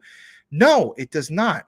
This outline I've given you guys today, I'm telling you flat out, this very well could be the path forward to real, true decentralization through regulations that simply make sense. I think Japan gets it done for all of us personally. I'm going to call it right now. Moving forward, I think Japan is going to be like the one country that's going to be looked upon as, the heroes in the crypto space. We're always talking about like, a win for Ripple is a win for all crypto. Yeah, absolutely. But when it comes to regulatory compliance, regulatory framework, clarity, and all that, am I too far off with this outline tonight? I don't think I am. So with that said, I am going to jump back into the comments. It's been great covering Jasmine tonight, but let's pay attention more to all these things coming up in regards to obviously compliance and so on. So, all right. I saw a few more comments come in. I'm appreciative of that. And the Bee Gees with fire. I like the Bee Gees. We used to dance to the Bee Gees. back in like even 96, even though it was like well over 20 years, right, since they were in their heyday. But yeah, they were fire. Michael Montclair says Pepe will buy all my XLM, XDC, XRP, and Quant. Let's get ready. You know what? Do your power play, man. If that's going to work out for you, go for it. Michael Montclair says, so Algorand and IMF are also part of the ISO mix. Yes, Algorand is part of the ISO mix. In regards to the IMF, they're also, I guess you could say, part of the mix because they're a player in regards to that. Hold on. So what's that say? Cash Cats? Pepe will buy me more Jasmine. I mean, you know what? That's good that you guys are recognizing this way. I mean, I like the way you're going about this personally. Because, you know, let's face it, guys. I think the days of holding meme tokens long term, like, oh, well, I made this much, they're saying that this thing could go to $1. Like, are we not realizing market cap? Because we're realizing market cap at $1. Are you kidding me? That would put it probably at like, higher than like Bitcoin or something. Like, I mean, that's not going to make sense. So, as the saying goes, I know you guys understand market cap and how, circulating supply and all that stuff works. Just, set some goals for yourself in regards to Pepe and so on. I mean, it sounds like I'm giving you financial advice. I mean, I just don't want to see anybody get wrecked on it long term. And then, I'm glad you guys are mentioning this. It's kind of like a power play, if you will. You're swapping it to something that's going to be better for you long term. If this ends up being a nice entry point for your DCA, hey, have at it, right? Nice cats. I'm almost at my goal on Jasmine, DCA, and lots of ramen soup. Seriously. Yeah, well, you know what, man? I got some good ramen soup recipes. I basically do a lot of things. I've in the past, I honestly thought about, I know you gotta think this is kind of corny, doing like a cooking channel. So I've gotten compliments from some of my friends who are like, man, I don't know about you. I don't know how you do it, but like you can take leftovers and make it like brand new. I have to admit, I'm pretty darn good at it. Like I have some tips and tricks and stuff like that. And so I was thinking about like actually doing that. So like with ramen, like if you have like leftover Chinese food, just a little bit of it, like I could take like a half a box of, leftover Chinese food, and then I can make that into what I call a meal kit. And what I do is I'll take like some beef, not chicken. You know what I mean? Because I didn't got to pair well. So it's got to be like a teriyaki beef type ramen, if you will. Oh my gosh, you could do so many things. You could make a meal kit, and then if you have like some fresh broccoli, you just throw it up like in a stir fry. And you mix it all together. I got a method. Like I've done it a couple times, and I even tricked some friends. They're like, "Man, you made this?" I'm like, "Well, yeah, I did," and and they're like, "Man, this tastes like it's brand new." And I'm like, "Well, it's technically." Leftovers, but you can make it new. The worst thing people do is they just take the food out of the refrigerator, right? And they just immediately put it in the microwave. You're going to dry it out. Don't do that. You know what I mean? There's a method of how you can, as I would say, rehydrate it. Steam is your friend. And then from there, like use a little bit of butter, some oil, obviously, right? To get things like moist again and good, because otherwise you just put it in the microwave, it's going to taste all hard. It's going to taste horrible. But anyway, enough about that. All right. So Cash says he hit his Jasmine goal. He just have this insatiable need for more. That's the way I look at it. I mean, technically speaking, like my goal is I would like to have 1 million of these, but if I don't hit those goals anytime soon, I'm not going to beat myself up over it. Anyway, how about this from Michael Montclair? It's worth it, BR1, because in a year I'll be eating steaks and sushi from my new home. You're going to make it, Michael Montclair. You have a good attitude about how you're going about things. You're going to be fine, man. I know you are. A lot of you guys are going to be fine. This group of people we have here who watch, I'm not just saying it because you guys watch and it's a cool thing to say.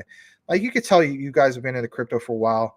And even if you haven't been in for like, a couple years or more, the point is you learn from your mistakes. I think we've all learned from our mistakes. I like the ideas that you guys are sharing in regards to like what I would call like your power swap. You're not going to be holding your PayPay long term or diamond handing it, right?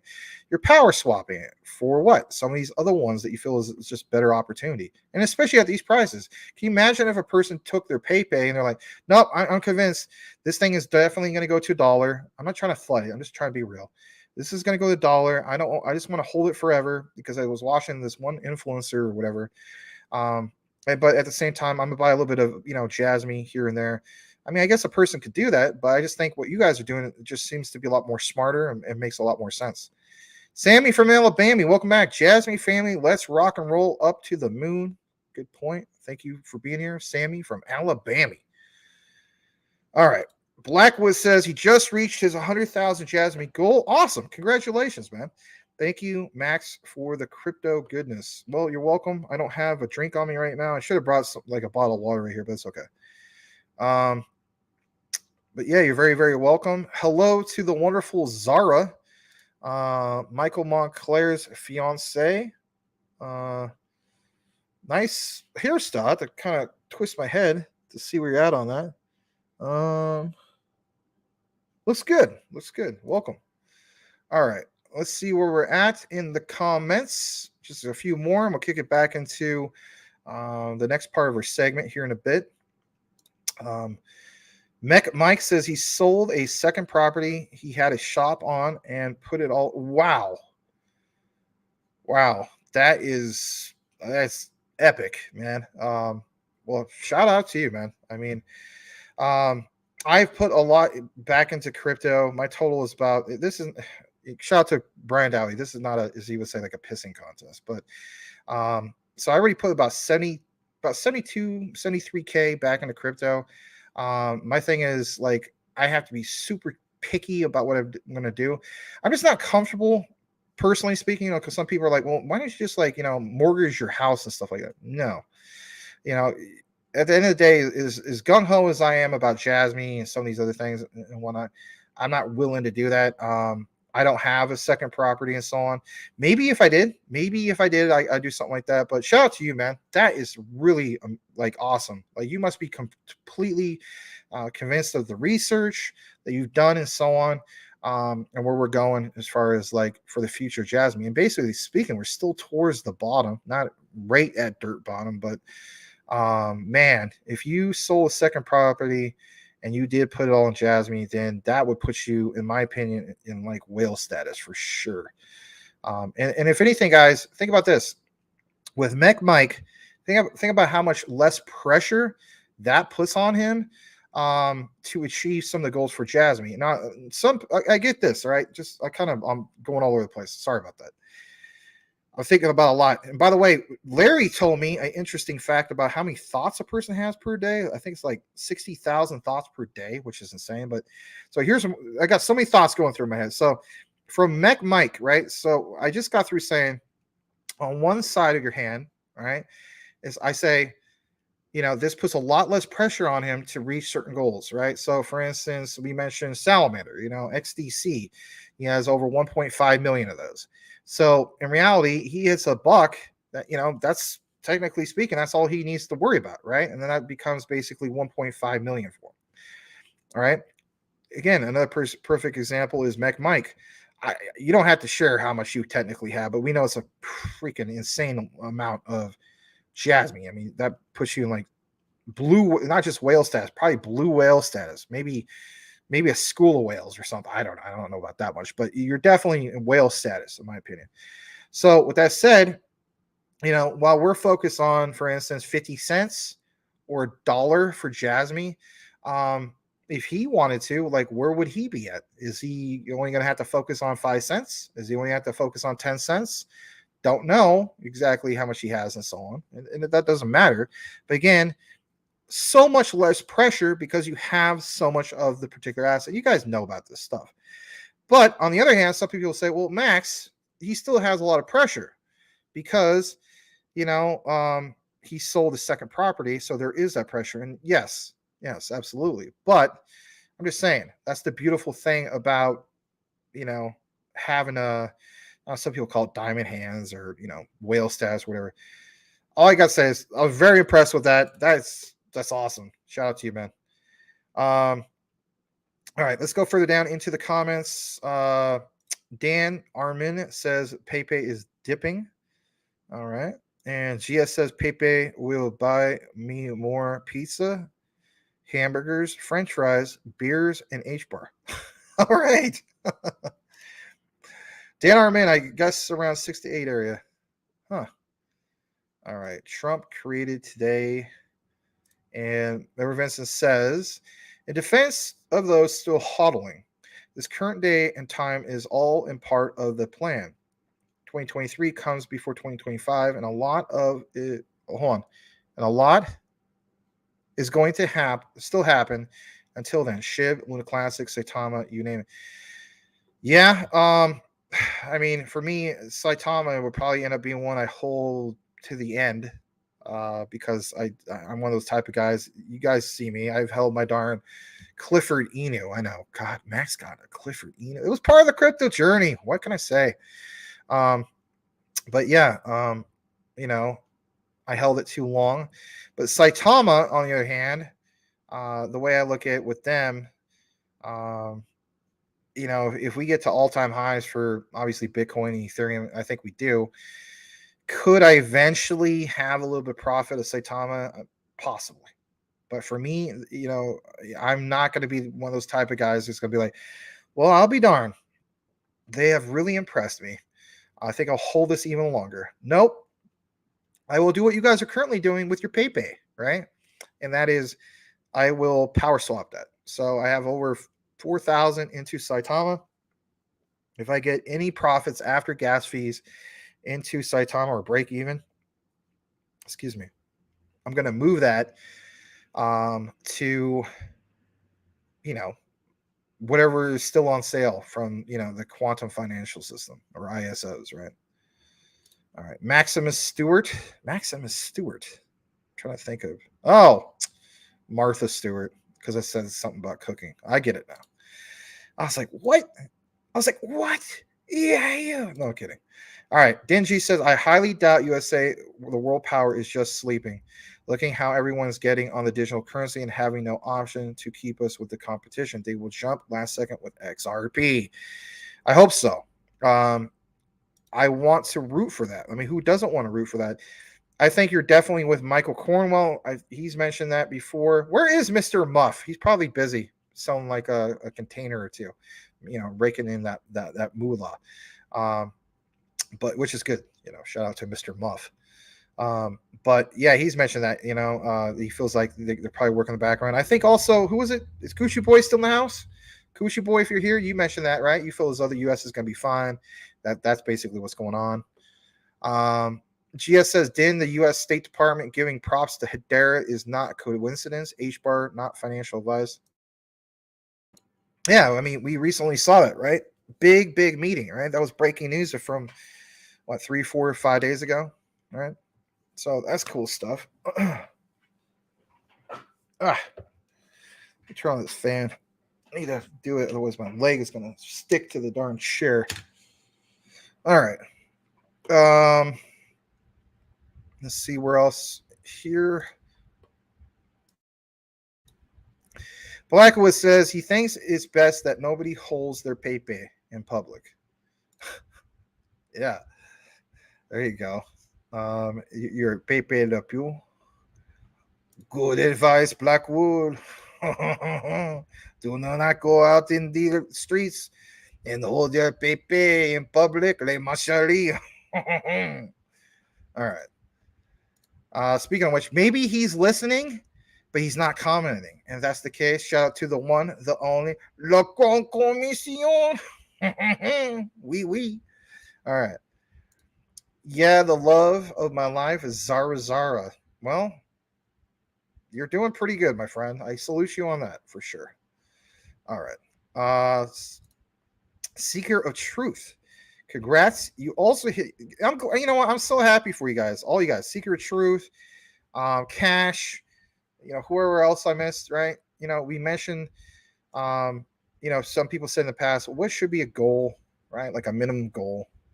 for Jasmine, and I said, if you can, try to make 100,000 your goal. I didn't go out and say, spend $1,000 on it. I'm not that type of person, but I'm glad to see that you guys, have reached some of those goals. Because let's face it, guys. I mean, even at $1, I mean, 100,000 Jasmine. I mean, basic math, $100,000. It's not exactly going to get you rich, right? I mean, like I turned 10K into 120K. It didn't make me wealthy or anything like that. Technically speaking, I'm kind of still living the same life because I put a lot more reinvested back into crypto. But for some people, maybe you do use some of that. Like maybe your attitude is, well, that extra 100 grand, that's gonna, get me a house or buy me a second house, or I don't know, whatever the heck it is, right? Or maybe you just take that and you're like, well, now I'm gonna load up the living hell out of, other assets for long term for crypto. Me, I'm doing a little bit of mixture of both, so it is what it is. All right, so your goal is 15 cents. See what I'm saying, guys? So I wasn't too far off. I said anywhere from like 5-10 cents and so on. So I wasn't too far off. So I mean, yeah, think about that, guys. I mean, you have a big position in it. It really puts less pressure on you, and you may very well see. And please don't take this like I got like a fortune. I'm a fortune teller with a crystal ball. It's not like that at all, because it's not financial advice. In fact, let me put some of the headers back on here, right? Where's the one about financial advice? There we go. But yeah, I mean, 15 cents. I mean, you could very well easily get to that by the end of the year and so on, right? I mean, there's some big things happening for Jasmine, as we know, by summer. The unbanning of the stable coins, the tax incentives, the Web3 white paper. I mean, there's so many positive things for not just Jasmine, but for Japan in itself. So what do you guys think? Does Mech Mike, do we see 15 cent Jasmine easily, guys, by the end of the year? Or are you still speculative about that? Do you feel like it's going to be a lot higher than 15 cents? Drop in the comments. Let us know what you think. All right. Let's see where we're at. Trump only up 1,136%. My God. Now, Coochie Boy, is that in regards to the Trump NFTs, or is that something else? Let me know, because I'm not really in the loop about that, but I know you follow that really closely, and I take you for your word. You're a good guy. So give us a little bit of that sideline reporting like you are right now. Unless this is a brand new coin, All right, so Lil Max and Dem Crypto Boys. Yeah. Mr. Muff is back. Welcome back, Mr. Elon Muff. Can't say it like Larry, but yeah. Trump LOL coin figures. Oh, okay, so that's what's going on. So instead of just NFTs, he's having a coin.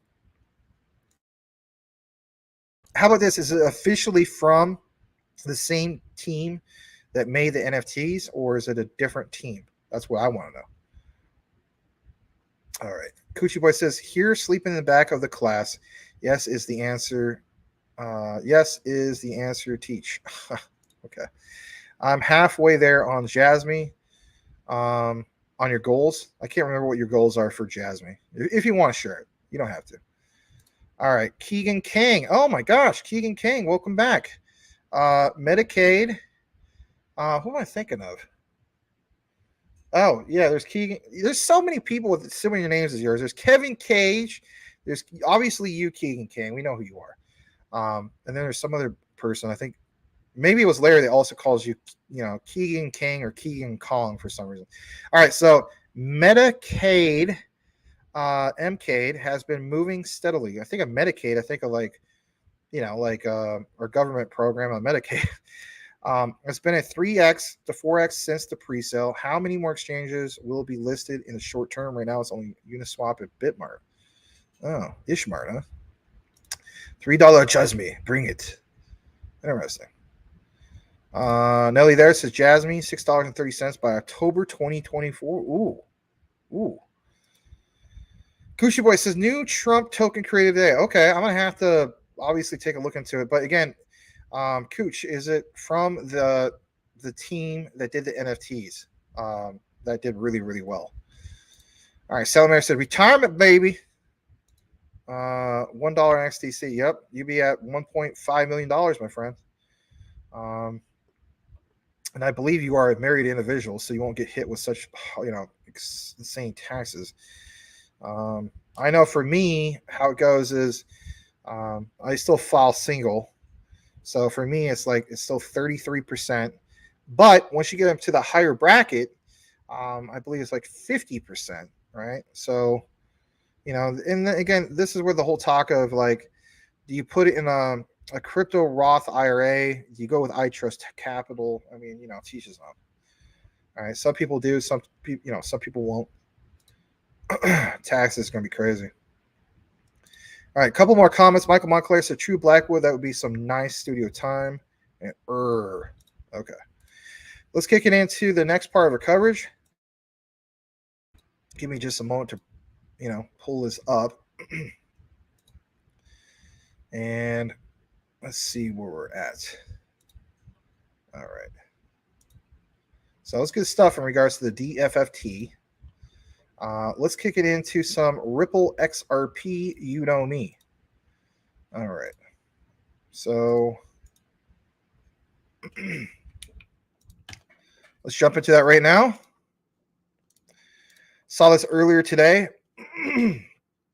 Why is it that as soon as I mention Ripple as XRP, I start having you have to clear my throat like I'm Crypto Hulk or something? That's just really don't you guys find that a little odd? Like, oh, I didn't have to clear my throat earlier, and then all of a sudden I mentioned XRP.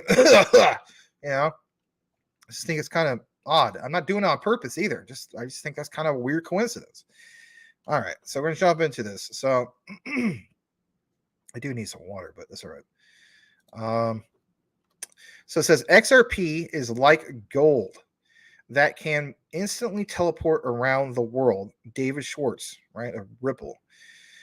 Here's what he mentions, right? Instantly teleport around the world. It does actually move value, and there's nothing to settle afterwards. Oh, it's a great quote, right? So I thought I'd share that. And ironically, we're just going to go right into the next part, which is going to be about Stellar. We do have some more Ripple from the community and so on later on in the show, but I just want to jump into this. So in reality, sorry about that. It's kind of short, but it was a good quote. So boom, here we go. Let's jump into the Stellar coverage that we have for today. Shout out to alp.web3, used to be formerly known as alp.lsp, right? So this is a pretty good quick thread in regards to Stellar. Good stuff. And on top of that, we have a video that we want to share with you guys in regards to some recent info from the Stellar Foundation. Yeah, it came out 4 days ago. I meant to get it out to you the day it happened. I think I was having technical issues at the time, something like that. Or maybe it was the whole thing when my dad fell. I don't remember. But yeah, let's get into this thing about Stellar. So it says Stellar is a decentralized network for fast, scalable, and sustainable cross-border payments. It connects the world's financial infrastructure and enables interoperability between different currencies and assets. So this thread is Stellar in Europe adoption. Let's jump into this. So Alp has this pretty good outline here. So Stellar has been gaining traction in Europe. It has, I would agree with that, as a platform for issuing and transferring stablecoins, which are digital tokens pegged to fiat currencies and other assets. Stablecoins offer low costs, transparent, and secure alternatives to traditional payment methods. Very true. One of the recent examples of Stellar's adoption in Europe is the launch of 2 remittance corridors between Europe and Africa by Flutterwave. I did a deep dive in regards to Flutterwave a few months ago. Didn't do too well, but it's all right. It says a global payments technology company in regards to Flutterwave. They are working with Tempo, and Tempo is a Stellar-based money transfer service to leverage Stellar USDC, as we know, stablecoin, right, to simplify remittances in Africa.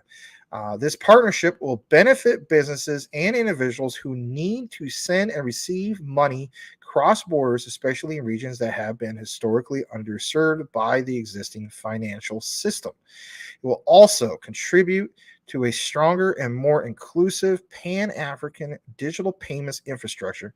Stellar is not only a network for payments, but also a platform for innovation and creativity. So it's pretty cool to see that. I'm gonna go ahead and I already did. I liked it and I retweeted it. I'm gonna take you now to this particular video, and guys, let's face it. I mean, it's stellar. So I mean, who doesn't like to get some stellar news? So this was 4 days ago, and I know I'm not on the tab for it yet, but I'm gonna just give you the description. So this was posted April 28, 2023. It's called Understanding Stellar Aid Assist in 5 minutes. It's about 5 minutes, 11 seconds technically, but pretty short, concise, and to the point.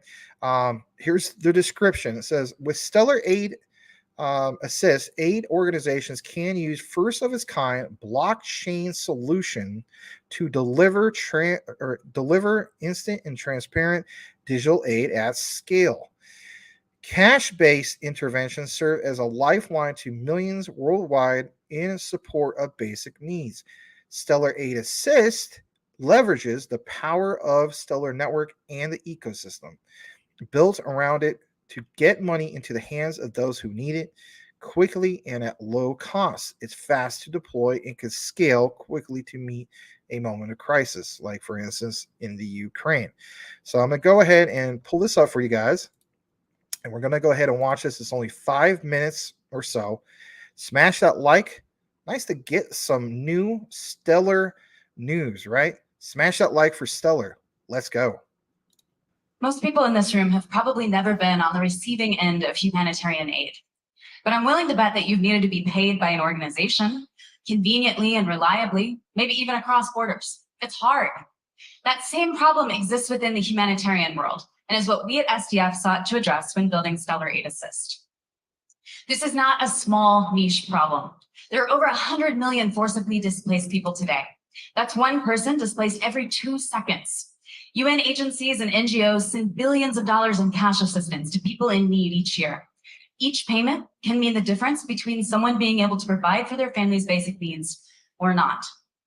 It's hard to accurately and efficiently disperse funds in these environments at this volume. Many people don't have bank accounts, either due to a lack of infrastructure or a lack of trust. Physical cash can be dangerous and subject to skimming along the way. People don't want to leave the safety of their homes to receive aid if possible. Even when local currency bank transfers are an option, that money is still subject to devaluation and can be hard to access if a person has to leave their country. Organizations often end up sending money without the ability to know exactly when the funds will arrive or guarantee that they've reached the right person. The inefficiencies of the legacy financial system disproportionately affect the marginalized and the people working to help them. Stellar Aid Assist allows organizations to deliver funds to their recipients quickly and at a low cost. Simply put, blockchain's value here is in processing bulk payments. Fast, cheap, accessible, portable, and transparent bulk payments that come in a stable form and can be cashed out globally. This first of its kind blockchain solution allows organizations to distribute instant and transparent aid at scale. It allows them to send a digital asset like Circle's USDC into a receiver's digital wallet. At that point, the receiver can keep their money safe on their phone and access it conveniently in cash through off-ramps like the MoneyGram network that operates in over 180 countries. Here's how Stellar Aid Assist works. An organizational user logs into a dashboard and they upload a list of recipients by phone number, indicating the asset and the amount that each person should receive. The receiver gets a text message inviting them to receive their funds through downloading a digital wallet like Vibrant. At that point, when the receiver verifies their account, the funds are automatically sent from the sender to the receiver. And the next time the organization pays that person, the receiver doesn't have to do anything. They just get paid. This is a huge improvement on payment methods for both parties. We're seeing an average of 2.5 minutes from app download to a person receiving funds for the first time. Instead of paying processing fees, the organization can leverage the efficiencies of the Stellar network, which processes about 10,000 transactions for 1 US cent. They see in real time what's happening with thousands of payments and know with 100% certainty that the funds were received. The best part is, this isn't hypothetical. This is real. Starting in December, it's been used by the UNHCR as well as the International Rescue Committee to send cash assistance to displaced people in Ukraine. As the program scales there, the UNHCR and other organizations are deploying it in additional countries as well. The proof of real-world utility is in entities like the UNHCR using this to address high visibility, high urgency problems like sending money to the most vulnerable in Ukraine. They don't have time or tolerance to play around with tech for tech's sake. They need real, working, tangible tools to help achieve the life-saving work they do under immense pressure every day. The beauty of the Stellar network is that once you're plugged in, it can work almost anywhere. In places like Argentina, where people need to protect the value of their money against daily devaluation. In places like Rwanda, where I've lived, where families are splintered by a history of genocide and regional conflict and need to support each other across borders. In places like Poland, where a large population is still on the move and needs to bring their money with them wherever they go. Lastly, this isn't just for use in emergency situations. Stellar Aid Assist is built on a product called the Stellar Disbursement Platform. Taken out of the humanitarian context, you can think of it as a bulk payments tool for organizations. It's just as valuable when an org needs to pay gig workers across the world, or when a government sends money for social programs or pandemic relief. As our world gets smaller, the geographic borders that separate us feel less and less important. It's time our financial system reflects that shift in a way that benefits both the senders and receivers of funds. For so many organizations performing amazing work every day, having to find ways to pay people conveniently and affordably can deter them from their goals. With Stellar Aid Assist, they're able to concentrate on their mission while enabling equitable access for the receivers of funds to the global financial system. Thank you. Thank you so much, Tori. That was Tori Samples from the Stellar Development Foundation.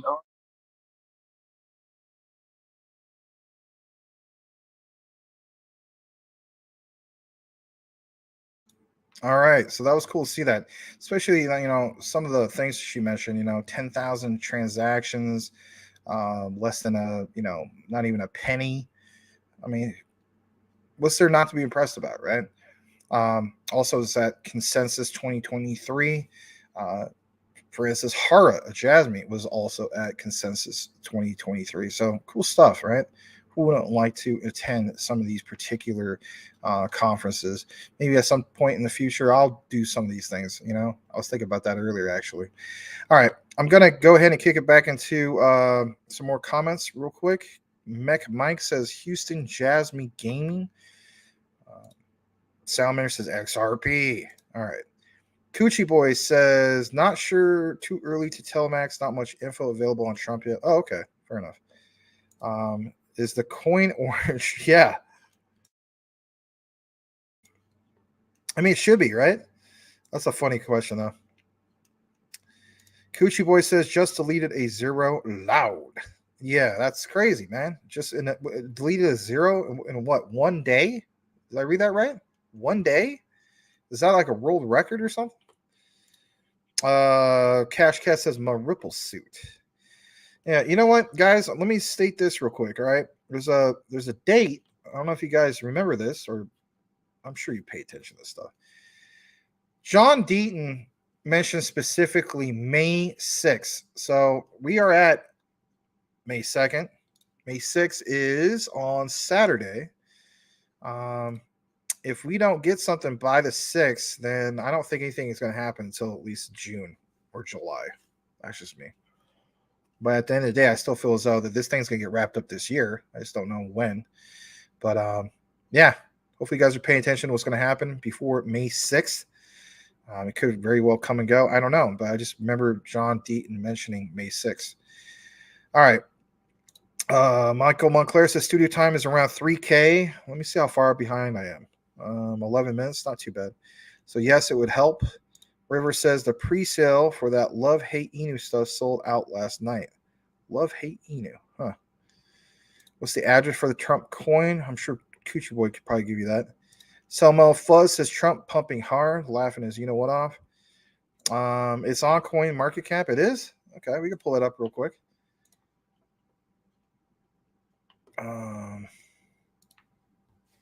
Trump.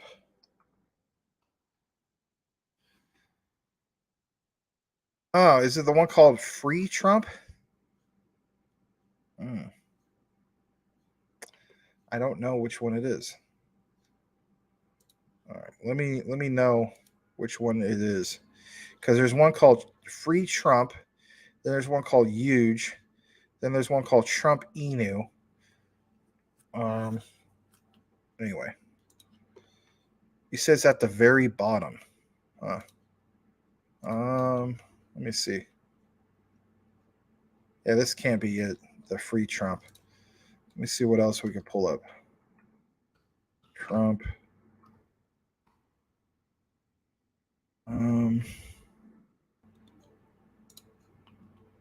It's the one called Huge. No, that must not be it.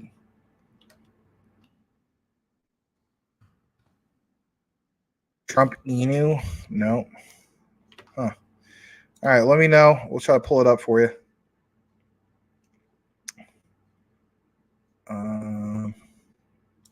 If you search Trump at the pair at the very bottom, it's only on a DEX. Oh, okay, hold on a second.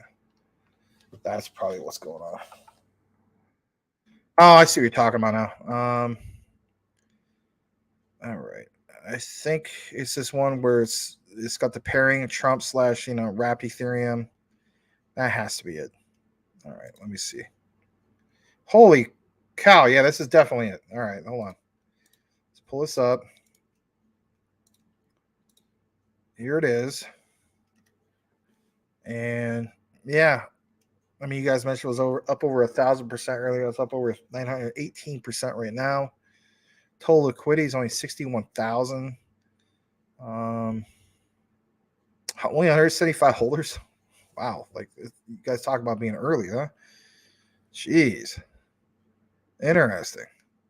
I'm sure by tomorrow there'll be a lot of shows talking about this. Huh.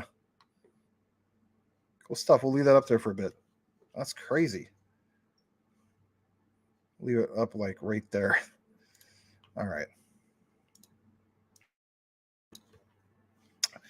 All right. Yeah, 1,510. So that means kind of had a little bit of pullback, but deleted the zero. No FOMO, number 45. All right. Blackwood says he wish he could have attended Consensus this year. A lot of big speakers were there. I wish I could have attended too. That would have been cool.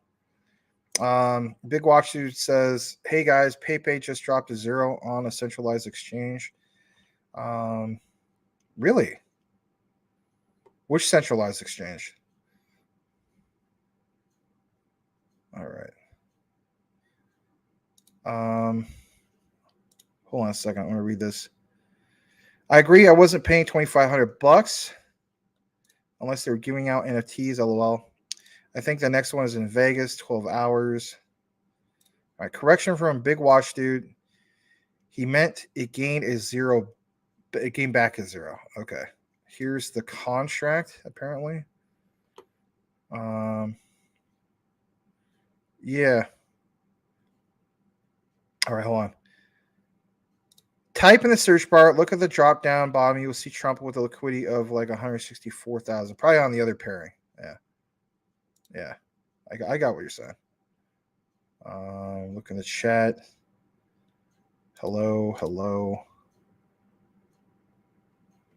Okay. Yeah, good call, man. Look at the created time and date. Hold on.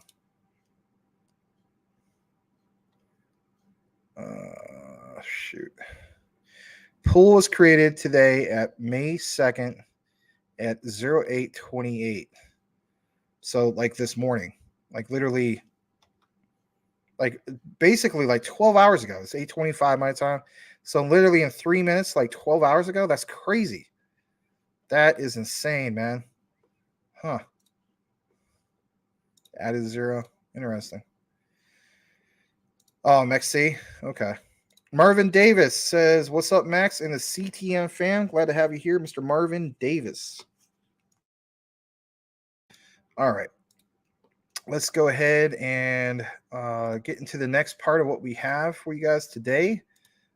So obviously cover some Stellar. That was cool.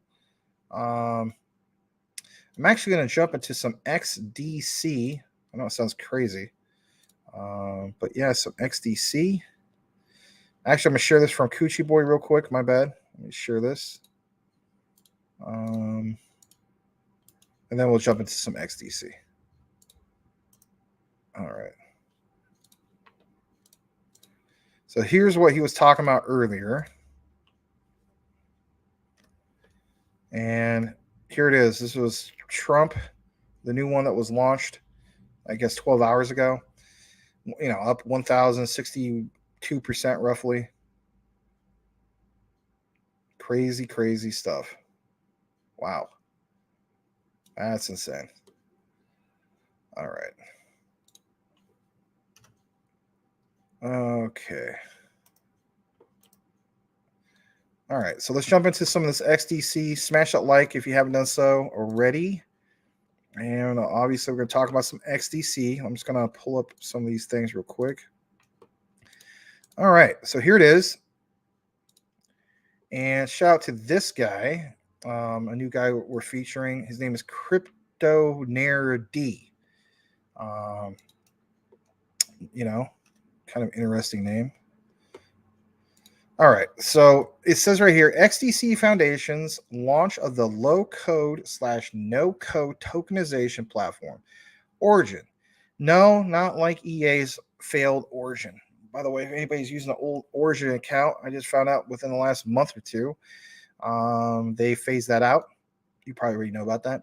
So it says the tool allows anyone, regardless of their knowledge of coding or crypto, to create tokens for deploying on the XDC network. Now, with that said, can we talk about this for a second?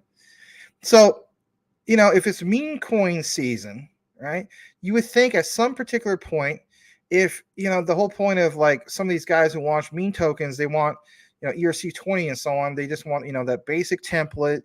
It's something that they're already familiar with and so on. Okay, we get that. But at the end of the day, what about some of your investors who don't want to get hit with crazy amounts of, you know, what was it the other day? Somebody, you know, spent, I think it was like, they wanted to buy $200 worth of PayPay, right? And they're getting hit with, I think it was like $40 or $50 in gas fees, right? I myself, at the height of the bull run, I saw as high as $300. I wasn't willing to do it, you know, back in 2021. But the point is, if you have something like this, which allows a tool for anyone, regardless of their knowledge of coding or crypto, to create tokens for deploying onto the XDC network, why aren't people, you know, coming over to XDC? You know what this proves to me? All they know is the old system. All they know is those old legacy systems, the old dinosaur technology, and they probably don't even know about XDC, right? And it shocks me. And then, you know, I saw on crypto Twitter people complaining, you know, oh man, I hate, you know, I love these new, you know, projects, you know, it's meme token season, you know, and I love, you know, the gains that we're getting and so on. I just hate these gas fees. Hello, come on, XDC, right? So it says create your own token on XDC network with no coding. Origin is a smart contract tokenization platform that enables brands and organizations to seamlessly create fixed income instruments without the need for code. And what will you do? You create an XRC20 token, not a ERC20 token. Introducing the most advanced token creator by XDC. Create a token for your next crypto project without any knowledge of coding. I mean, can you imagine that? You imagine how many, you know, people would just come over to XDC, or devs who, at least the devs would probably recognize that and want to do something with that, right? So we're going to jump into this, and you know, here it is, straight from Block Data. This was reported, of course, on April 12th, but I mean, a lot of you guys don't know about this stuff, and that's okay. I'll blow this up a little bit more. I feel as though this is pretty big, to say the least, for XDC. All right, so here it is. Working at the blockchain grassroots, the XDC network sees healthy adoption through its developer-centric approach. It says this content is sponsored, but our integrity as a company is not. read about how blockchain data retains editorial control. Let's jump into this for just a brief moment. So it says XDC network is quickly gaining traction in the blockchain community as a scalable and interoperable solution for enterprise level applications. One of the key factors driving adoption of the XDC network is its developer friendly approach. The network offers a suite of developer tools that make it easy for developers to build and deploy decentralized applications, and is compatible with existing Ethereum tools and infrastructure. But there are many EVM compatible chains. So what makes a specific network popular with developers, and what are some common obstacles to developer adoption? John McBee,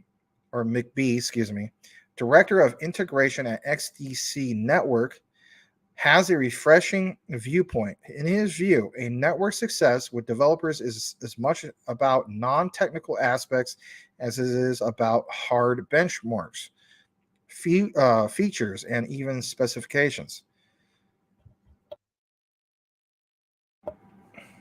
Excuse me. Crypto networks might be compared to cities.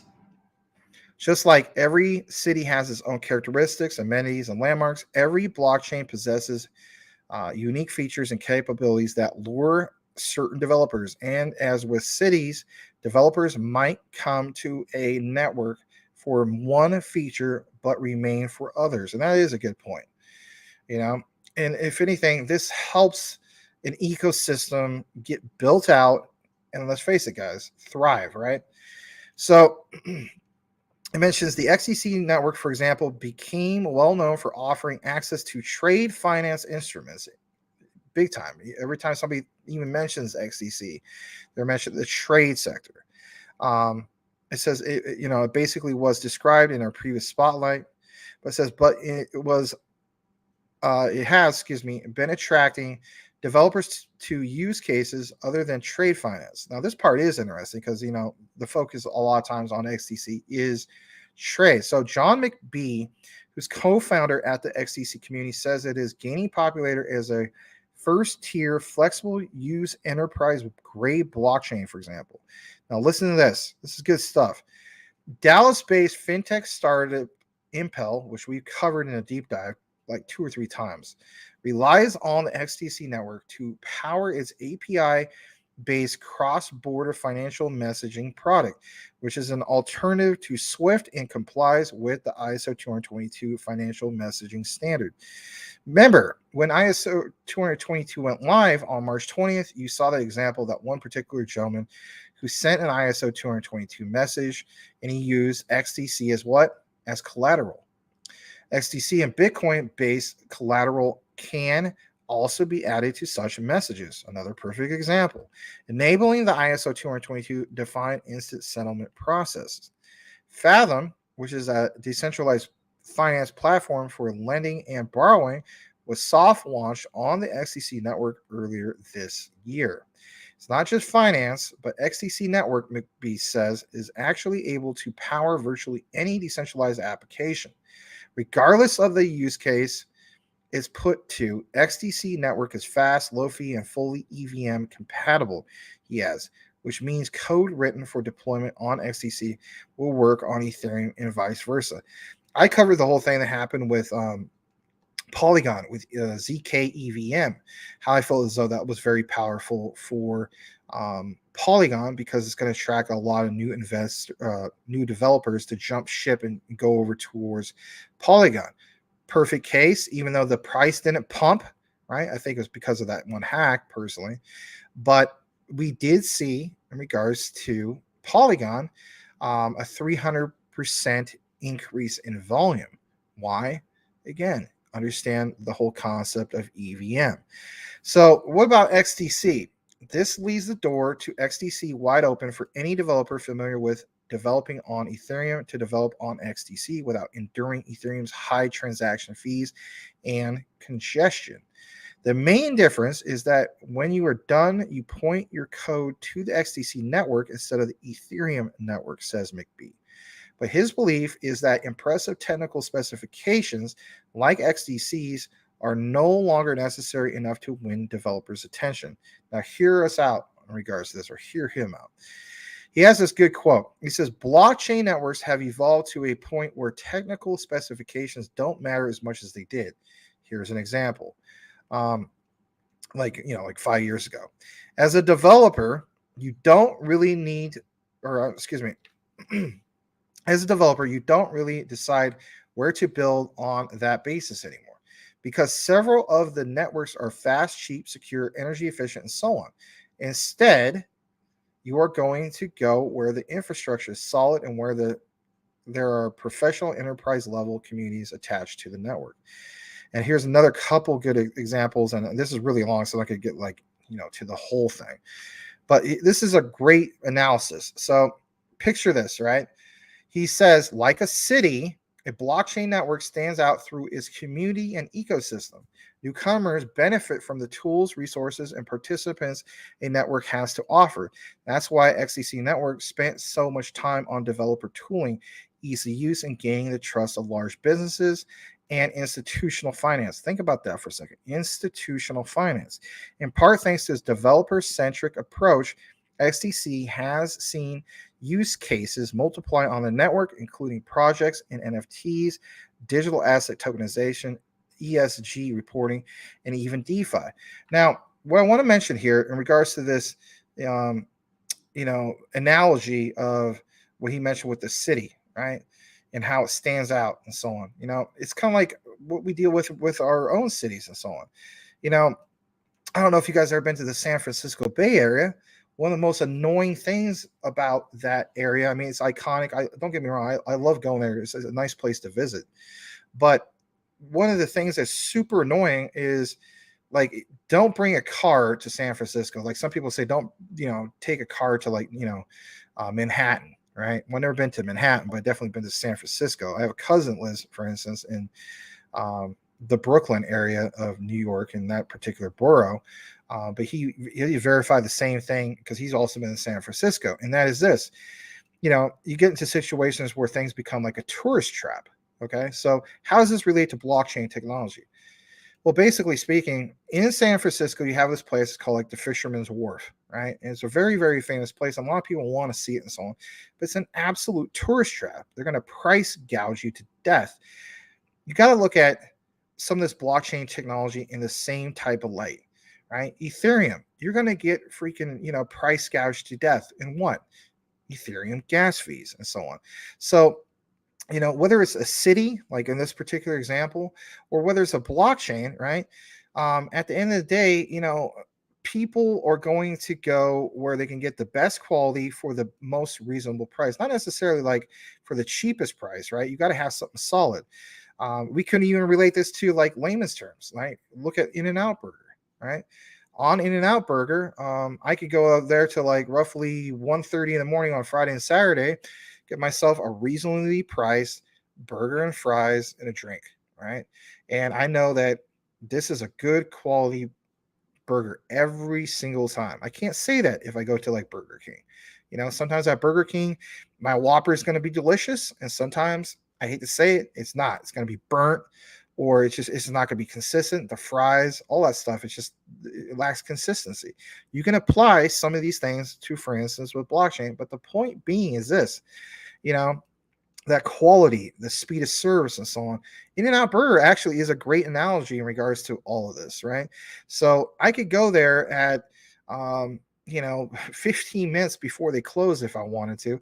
And guess what? There's going to be a whole line wrapped around the building, for crying out loud, on that wait. And some people may look at oh God, man, if they close in 15 minutes, there's no way you're going to get served. I've done it. And guess what? Just as the sign has represented itself, in and out, I was in and out, and I was still able to get my meal in time. Why is that? Well, they have quality service. They're part of that speed. The point is this in regards to this analogy. The same technically applies to blockchain. XDC is a much more higher quality network at greater speeds, efficiency, And how about this? They can scale. So again, back to that Burger King example. I mean, how many times have you gone to, for instance, like a Burger King or a McDonald's, or you name it, right? You gotta look at some of these blockchains that they're just outdated technology. Like Larry has even mentioned, he looks at, Ethereum as being like the McDonald's, if you will. Everybody knows about it, but it doesn't mean it's the best quality, right? And let's face it, even with McDonald's, you may go away from there spending $10 on one single meal. McDonald's, I'm spending $10 for McDonald's. Yeah, I'm good. No thanks. Like, you better have some coupons or something. Might as well go somewhere else. So, another example I want to bring into your attention, and I saw this earlier. It was basically in regards to Ethereum, right? So with Ethereum, there's projects leaving the ecosystem. I meant to have this ready for you guys earlier. And basically speaking, I mean, it's like there's countless examples of people leaving Ethereum. Here's one right here. This was back from like 2022, December 2022. I'm just going to show you this, just to kind of pound it home. I know it talks about Solana, but the key takeaway here is, again, this is like literally before the turn of the year, Solana's shares thoughts on ecosystem, biggest NFT, blah, blah, right? But as you can see right here, it talks about that you have, I believe projects that ended up leaving, right? Like what's it say right here? Hold on a second. Jumping ship to leave Ethereum. Hold on a sec. Let me just type in leave. Yeah, my bad. It says it right there. So Solana's and Tali Yakov Enco, shares thoughts on ecosystem's biggest NFT projects leaving for Ethereum and Polygon. Well, in reality, there's projects. Sorry about that. I got the wrong article. That are leaving ship, or packing their bags, and they're leaving Ethereum to basically jump to, like, not just XDC, but leaving Ethereum in general. Whether they're going to Solana or they're going to other particular blockchains. It happens all the time. It's continuously going to happen. So I don't know if it was Blackwood that mentioned the comments or somebody else that mentioned the comments, but they stated, even with the ETH upgrade, right? They made such a big deal of going to this unofficial 2.0. It's kind of like the analogy I made earlier. Is it really going to matter? If you have that car that's still an old car, like a 1974 Ford Pinto, you could repaint that car all you want, put the clear coat on it and so on. If that car still had 500,000 miles on it, it's still going to perform like it's got 500,000 miles on it. You know what I mean? Same perfect example. All right, we're going to kick it into the comments. Thank you to everybody who's still here. Let's see where we're at in regards to the comments. I think I saw a couple super chats, so let's get into that. And shout out to the one and only Mr. Henry Brown. He says, a new avenue for Robinhood. Customers to fund Web3 wallets without the need to leave the decentralized apps or be in the Robinhood crypto accounts. Interesting. Thank you for that $5 super chat. That's, I started off with Robinhood, as I would say, like a lot of us, right? I came fresh off the boat, if you will, wet behind the ears, right? But, Robinhood is an entry point for a lot of brand new investors. At least it was back in 2021. They did spend a lot of money on advertising. People saw on TV and so on. They're like, well, I'll just go with Robinhood, even for stocks, right? Not even crypto. People just go on to there because it just seems like a really easy platform. But as we know, you do need to expand into other things. I remember for the longest time, people were like, man, I want to get Shiba Inu on Robinhood. And Robinhood didn't list Shiba Inu until way, way later, I believe in 2022. And, it was like they missed the boat, if you will. But thank you for sharing that. I think there might be another super chat from you. There is. And thank you for the $2 super chat. You state, In-N-Out Burger on the XDC ledger, 24 hours of food. That's a good one. That'd be pretty cool stuff, right? All right, so I'm going to go back up into the comments. Thank you so much again, Mr. Henry Brown. We always appreciate your ongoing support, man. I really mean that. All right. So let's go to where we're at. All right. Trying to see where I was at before I got into the super chats. This is where I was at before. Welcoming Marvin Davis. So we did that. Welcome again.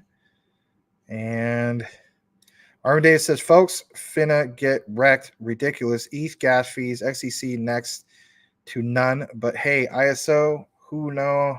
Who nah? It's meme season. LOL, stick to those, ISO fam. You know, when you say nah, you know what it reminds me of? What are they called? Now I forgot the name again. Oh man, they were a one-hit wonder. I'm gonna look this up real quick. The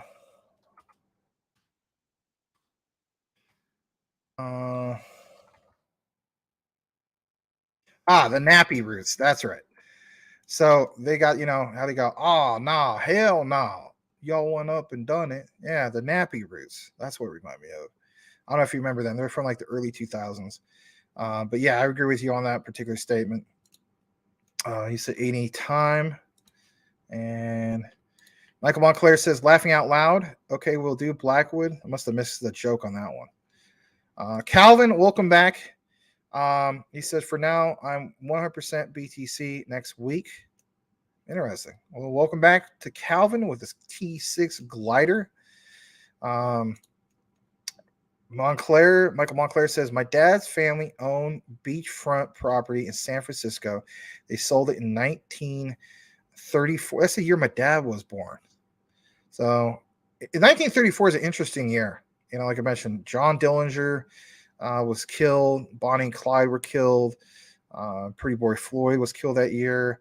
I believe Al Capone had to go down, you know, was sent to Alcatraz. It's just an interesting year in itself. Anyway, it would be worth a gold mine today. I left my heart in San Francisco. Yeah. Tell me about it. How you like me? I hear where you're coming from, man. So with me, it was my grandpa.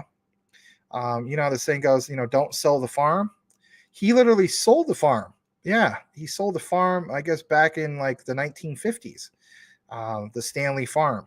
And when I was a kid driving by that, and finding how much that ended up being worth,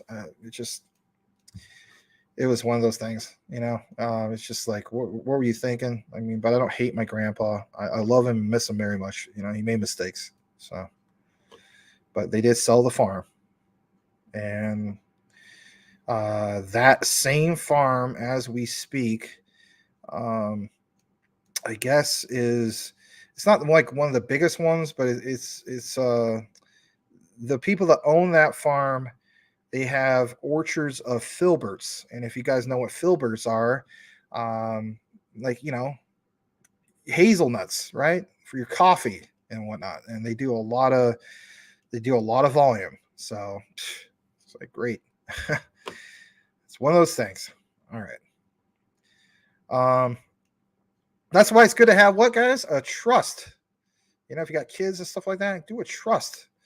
You know, that way you can maybe, you know, talk about your generational wealth. You don't want to have, you know, a kid or a grandkid who's going to do something unwise and ruin it for the upcoming generations. Just throwing that out there. All right. Calvin says, guys, no joke. I flew into Spokane, Washington last Thursday and passed a hotel called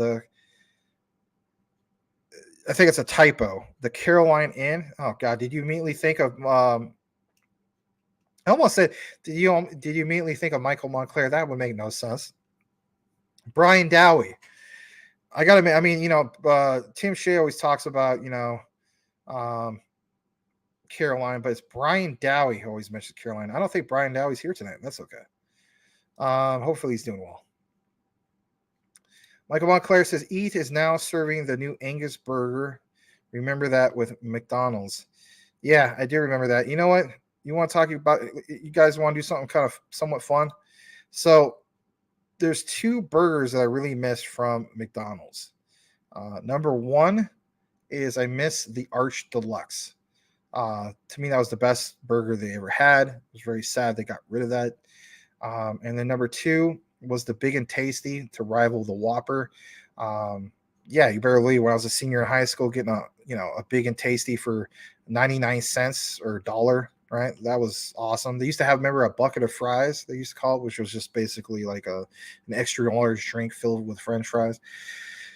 The good old days, they're gone. Anyway. All right. Let's go further down and welcome Mr. Crypto Bugs. Welcome back. Glad to have you. All right. We're going to kick into the next particular segment that we have. And on this one, let's see where we're at. All right. It is Alliance Block. We haven't shared anything in regards to Alliance Block in a very long time. So here it is. And as you can see right here, it says, exciting news, right? So what is the exciting news when it comes to Alliance Block? So, like it shows, Alliance Block's data tunnel's initial proposal to the DAO is now live on Snapshot starting today, as in today, May 2nd, like it shows, 8:54 a.m. today. You can join for a week-long voting process. It says, let's shape the future together. If you're into these types of things, you can take more into a look into it. I'll show you guys the snapshot here in a second. And here it is. And like it says, AB-NXRA-1 is a proposal submitted to the Alliance Block DAO to prioritize the development of features for the data tunnel product. This proposal outlines the following: implementing a community forum builder to enable community participation, integrating Nexera ID to improve security and low barrier access, repurposing ABQL as a visual workflow builder to simplify the data querying process, and the integration of Kleros for decentralized dispute resolution. The proposed order of implementation is chosen to improve accessibility, security, user interface, and dispute resolution. The proposal invites community members to provide feedback and input on Commonwealth and Discord for a period of 1 week before the proposal is posted for an on-chain vote on Snapshot. Now, I will just read just a couple things here. It says motivation. AB-NXRA-1 is the first governance proposal for the Alliance Block DAO to vote on. We invite the Alliance Block community members to participate in determining the order of priority of the features of the data tunnel, because they believe that the community should have a say in determining which items the product teams should focus on, and that together we know best what products create the most value for the Alliance Block ecosystem, right? What's the rationale in regards to this? It says the features that are proposed in AB-NXRA-1 are important for the future of the data tunnel and will help the successful adoption of the product. While having several talks with prospective clients and data enthusiasts, we noticed that we can improve several aspects of the data tunnel product. The features that are proposed in this proposal are the result of the research the product team has done based on user feedback that they have, basically received. So at the end of the day, if you're wondering about some of these things and so on, keep in mind this, right? You've seen these types of proposals happen, like for instance, Luna Classic. Sorry, I meant to have it on this particular page. You've also seen it, the passing of the community, like the XDC community. There's some proposals in regards to that and so on. And that's really, really worked out. You see XDC really starting to have a lot more people share it and so on. I think this is going to end up being a big win for Nexera, because, even myself, if I go on crypto Twitter and I try to look up more things about Nexera, typically speaking, what ends up happening is it's just from the official Alliance Block, you might see a few people retweet, old news for Nexera. So I think this is going to be a big step forward to see more people share specifically Nexera, and that is good, right? You want to see that for Nexera. All right, I'm going to kick it into the next bit of comments that we have. Give me just a second. And let's see what we got. Give me a moment. Let's check on the score on a particular game. Yeah, 89-83 Lakers. I might actually just hop off here in a bit and watch that. All right. So yeah, I have a lot of other stuff that's also tagged here tonight. Let me see what I have time for just a brief moment. Might do a little bit of LCX, H-bar. Yeah, let's do a little bit of LCX and H-bar.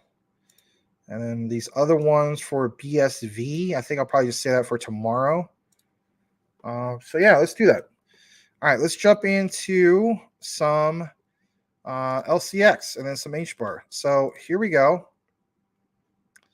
And here it is right here. It's all super big. Don't reply back with that, Mr. Boomer F.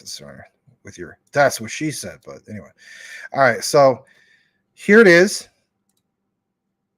And shout out to this person. Her name is Heidi LCX Queen at Nut Crypto Angel. Wow. All right. So it states, quote, a regulatory storm is currently engulfing the cryptocurrency sector. Very true. 99% plus of meme coins will be gone with the wind. You know, Clark Gable is literally rolling in his grave. Strict regulations will clean the crypto space and get it ready for professional investors / institutions to come in. LCX is the future, right? You know, use brains, check mark, right? All that good stuff. Let's jump into this for a second.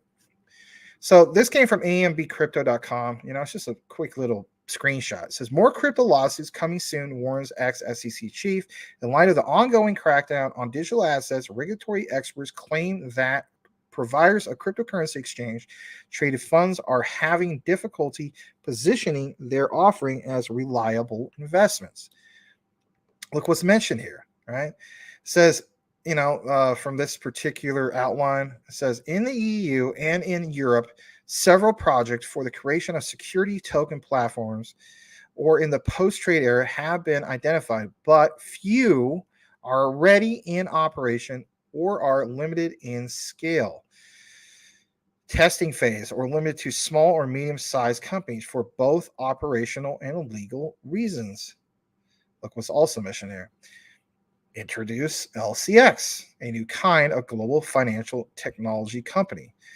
LCX's goal is to become one of the world's first licensed and supervised security token exchanges as a regulated marketplace for what?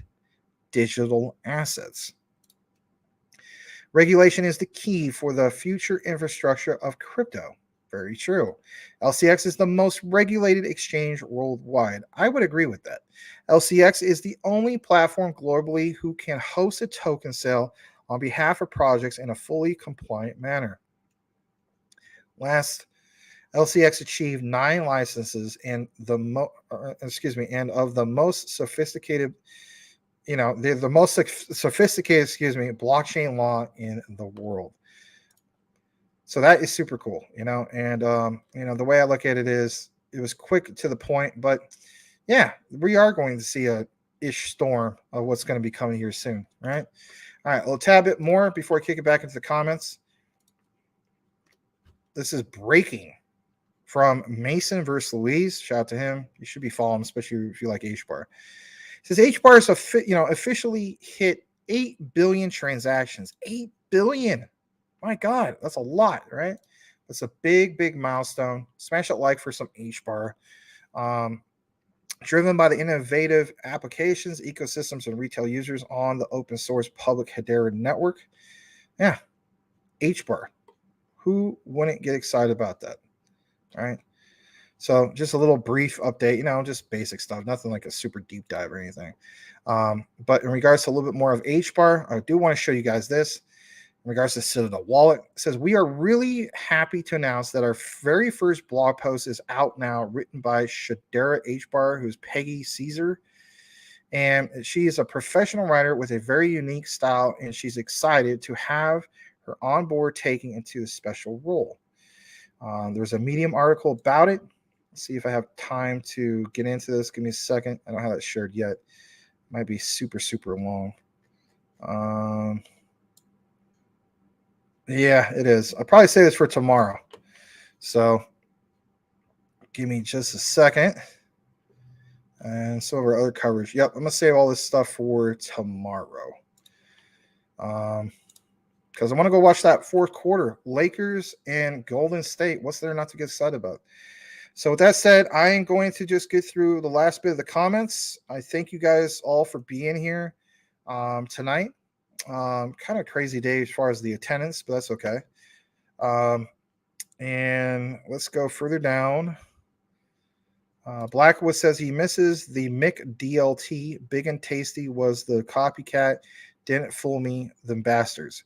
Yeah, and McDonald's would always do these changes, right, Blackwood? Like, remember originally the double cheeseburger was a double cheeseburger. Then they came out with a McDouble, and all it was a double cheeseburger with one less slice of cheese, right? Went from, but they charge you at the time was 99 cents. So it's like, great. They took one piece of cheese away. I can't get a double cheeseburger for 99 cents. Now it's called McDouble. It's one less piece of cheese. Now the McDouble is like what, $1.69, $1.89. It's crazy. What up, Max? Any news with LCX? Well, hopefully you just saw it. So it was at 8:51. Yep, you just saw it. So that's what the news with LCX. Just kind of showing you that brief thing about regulatory compliance and all that. Glad to have you here, Mr. Baton Genio. 00101 because the first 100 were taken. No, that's a bad joke. I used to have phrase to say all the time. Anyway, Edward Vincent, fun food fact: McDonald's burger beef likely contains at least 1,000 different cows in each patty. Amusing. Wow.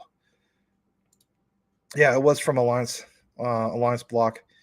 All right, Marvin Day says XRP, McDonald's, XLM, Burger King, XDC, Wendy's. That's funny. All right. I don't quite look at it that way, but yeah, I could use a Quant burger. Carl's Jr. is good, but you got to have some coupons. Otherwise, it's way too expensive. So every now and then I get some coupons in the mail. All right. Fed gunning for quarter basis points hike tomorrow. Yeah, we'll definitely pay attention to that. River says, BS3 burger. Yeah, I think the Cool Cat already left a while ago. They don't really have one. Golden State is this series. We'll see. All right.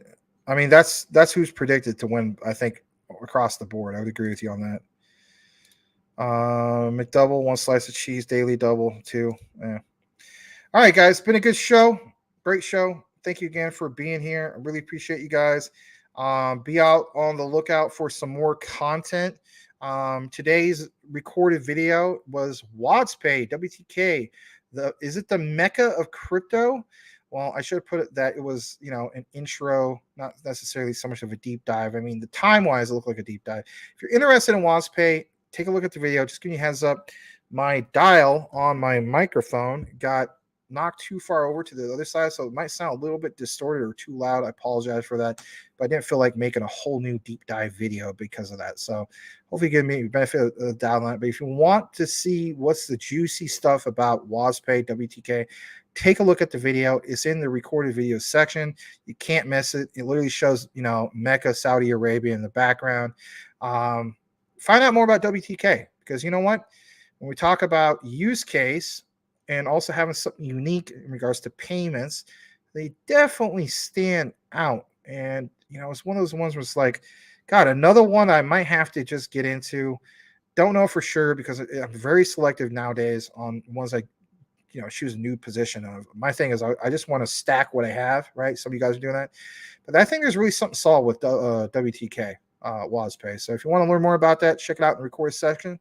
And last but not least, guys, thank you so much for being here. We'll see you tomorrow on more Crypto Talk Now. But before I mention that real quick in closing, check me out tomorrow over at Space Chicks Space Cabin. I'll be a special guest on her show with one of the first content creators I ever followed. Great gentleman, Mike the Investor. I'm really excited to finally be on a show with somebody who I've been following for over 2.5 years now. So both Mike the investor and I will be featured as guests over on her platform. It's going to be at 4 p.m. Pacific time, so it's 7 p.m. Pacific, 4 p.m. Excuse me, 7 p.m. Eastern, 4 p.m. Pacific. I plan on being there in like maybe an hour and a half at the most, because of course got to prepare for our show. So I'm gonna have a very busy day tomorrow. If you want, come give some support over there. I will definitely be talking about some quant and H-bar over there. That's what she requested me to talk about over there, because we're not going to just talk about Volt the whole time, which there's nothing wrong with that. I'll be interested to see what Mike the investor has to share there and so on. But keep in mind, Mike the investor, he's got like close to, I think, 78 or 80,000 subs. He's got a big following, so it should be a really big show. I'm really excited about it. So anyway, won't keep you any longer. Gonna try to go watch the end of this game, and that's it for now. Have a great night, everyone. Bye-bye.